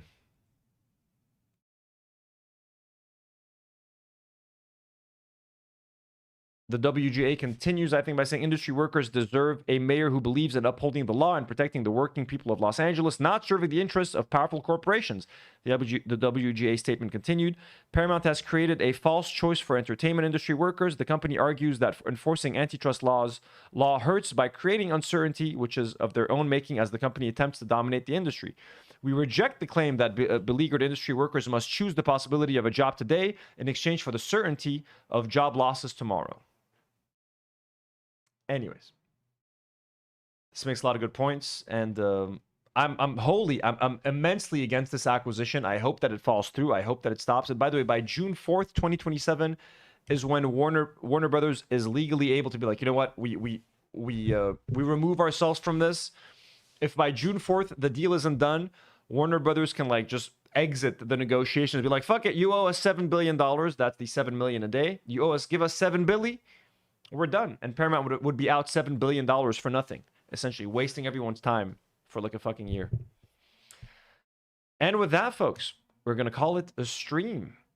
I'm shocked I was able to do 3 hours. Holy shit, guys. We did 3 hours with a mild concussion. Isn't that fun? 3 hours with a mild little concussion. Maki, thank you very much for that. And to everybody who was here today, to everybody who asked me to go to the hospital, thank you. I appreciate you. I'm feeling better already. I'm feeling better. Maybe some light sensitivity, but like it's not that bad. It's not that bad. I've been wearing sunglasses for a while now, so it's a bit jarring, but I'm doing okay. I'm feeling better, feeling more energetic. I'm gonna get a bite to eat. I will feel better after that, I'm sure. To everybody who was here, to everybody who gifted memberships today, Shadi, Haley, thank you for the 10 gifted today. You guys are fucking awesome. To everybody who sent in a super chat today, thank you so much. Happy birthday to all moms, to Mauricio's sister, to Rave. Thank you guys. Haley, thank you for the super chats as well. Ravy, thank you as well for the massive super chat. Some, thank you. Pretty evil Angel K, thank you so much. Yalla Habibi, thank you. Kate from Canada, thank you. Art Chairs Lab, thank you so much for all the donos. Mustafa Jaf, thank you for the donos. Polish Pusher, thank you, thank you, thank you. Marina, thank you. Swampy Boy, thank you. You guys are the best. You guys are the greatest. Appreciate you guys so much. No live chat tomorrow on Saturday. Brittany, what up, what up? Says, thank you for a stream. I only saw the end, but I'm taking care of yourself. I don't know what happened, but Brittany, my cat fell on my head. I was sleeping in the morning.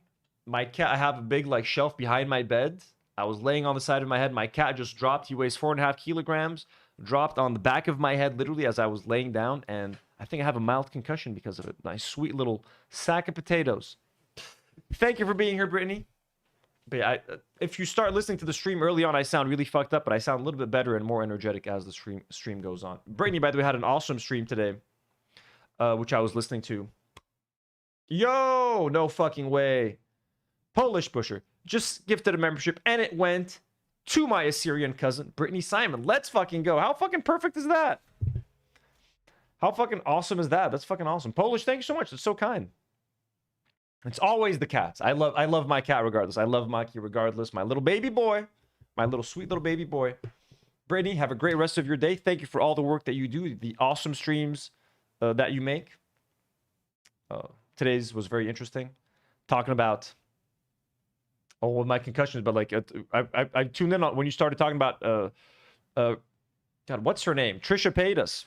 Trisha and the horrible things that she does, but how like millennials keep forgiving Trisha Paytas for all the horrible shit she does because part of us wants to be like her. It was a very interesting listen. Very much appreciate all your work. Everybody, we love and appreciate you. Thank you so much. I'm going to add the time codes to this video. Go grab some dinner, take a little break. We love you, and as always, do not worry.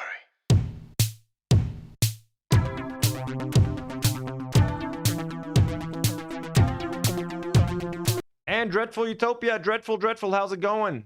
Shout out to Dreadful Utopia, folks. Dreadful, we love you. Everybody, have a great rest of your day. Another thank you.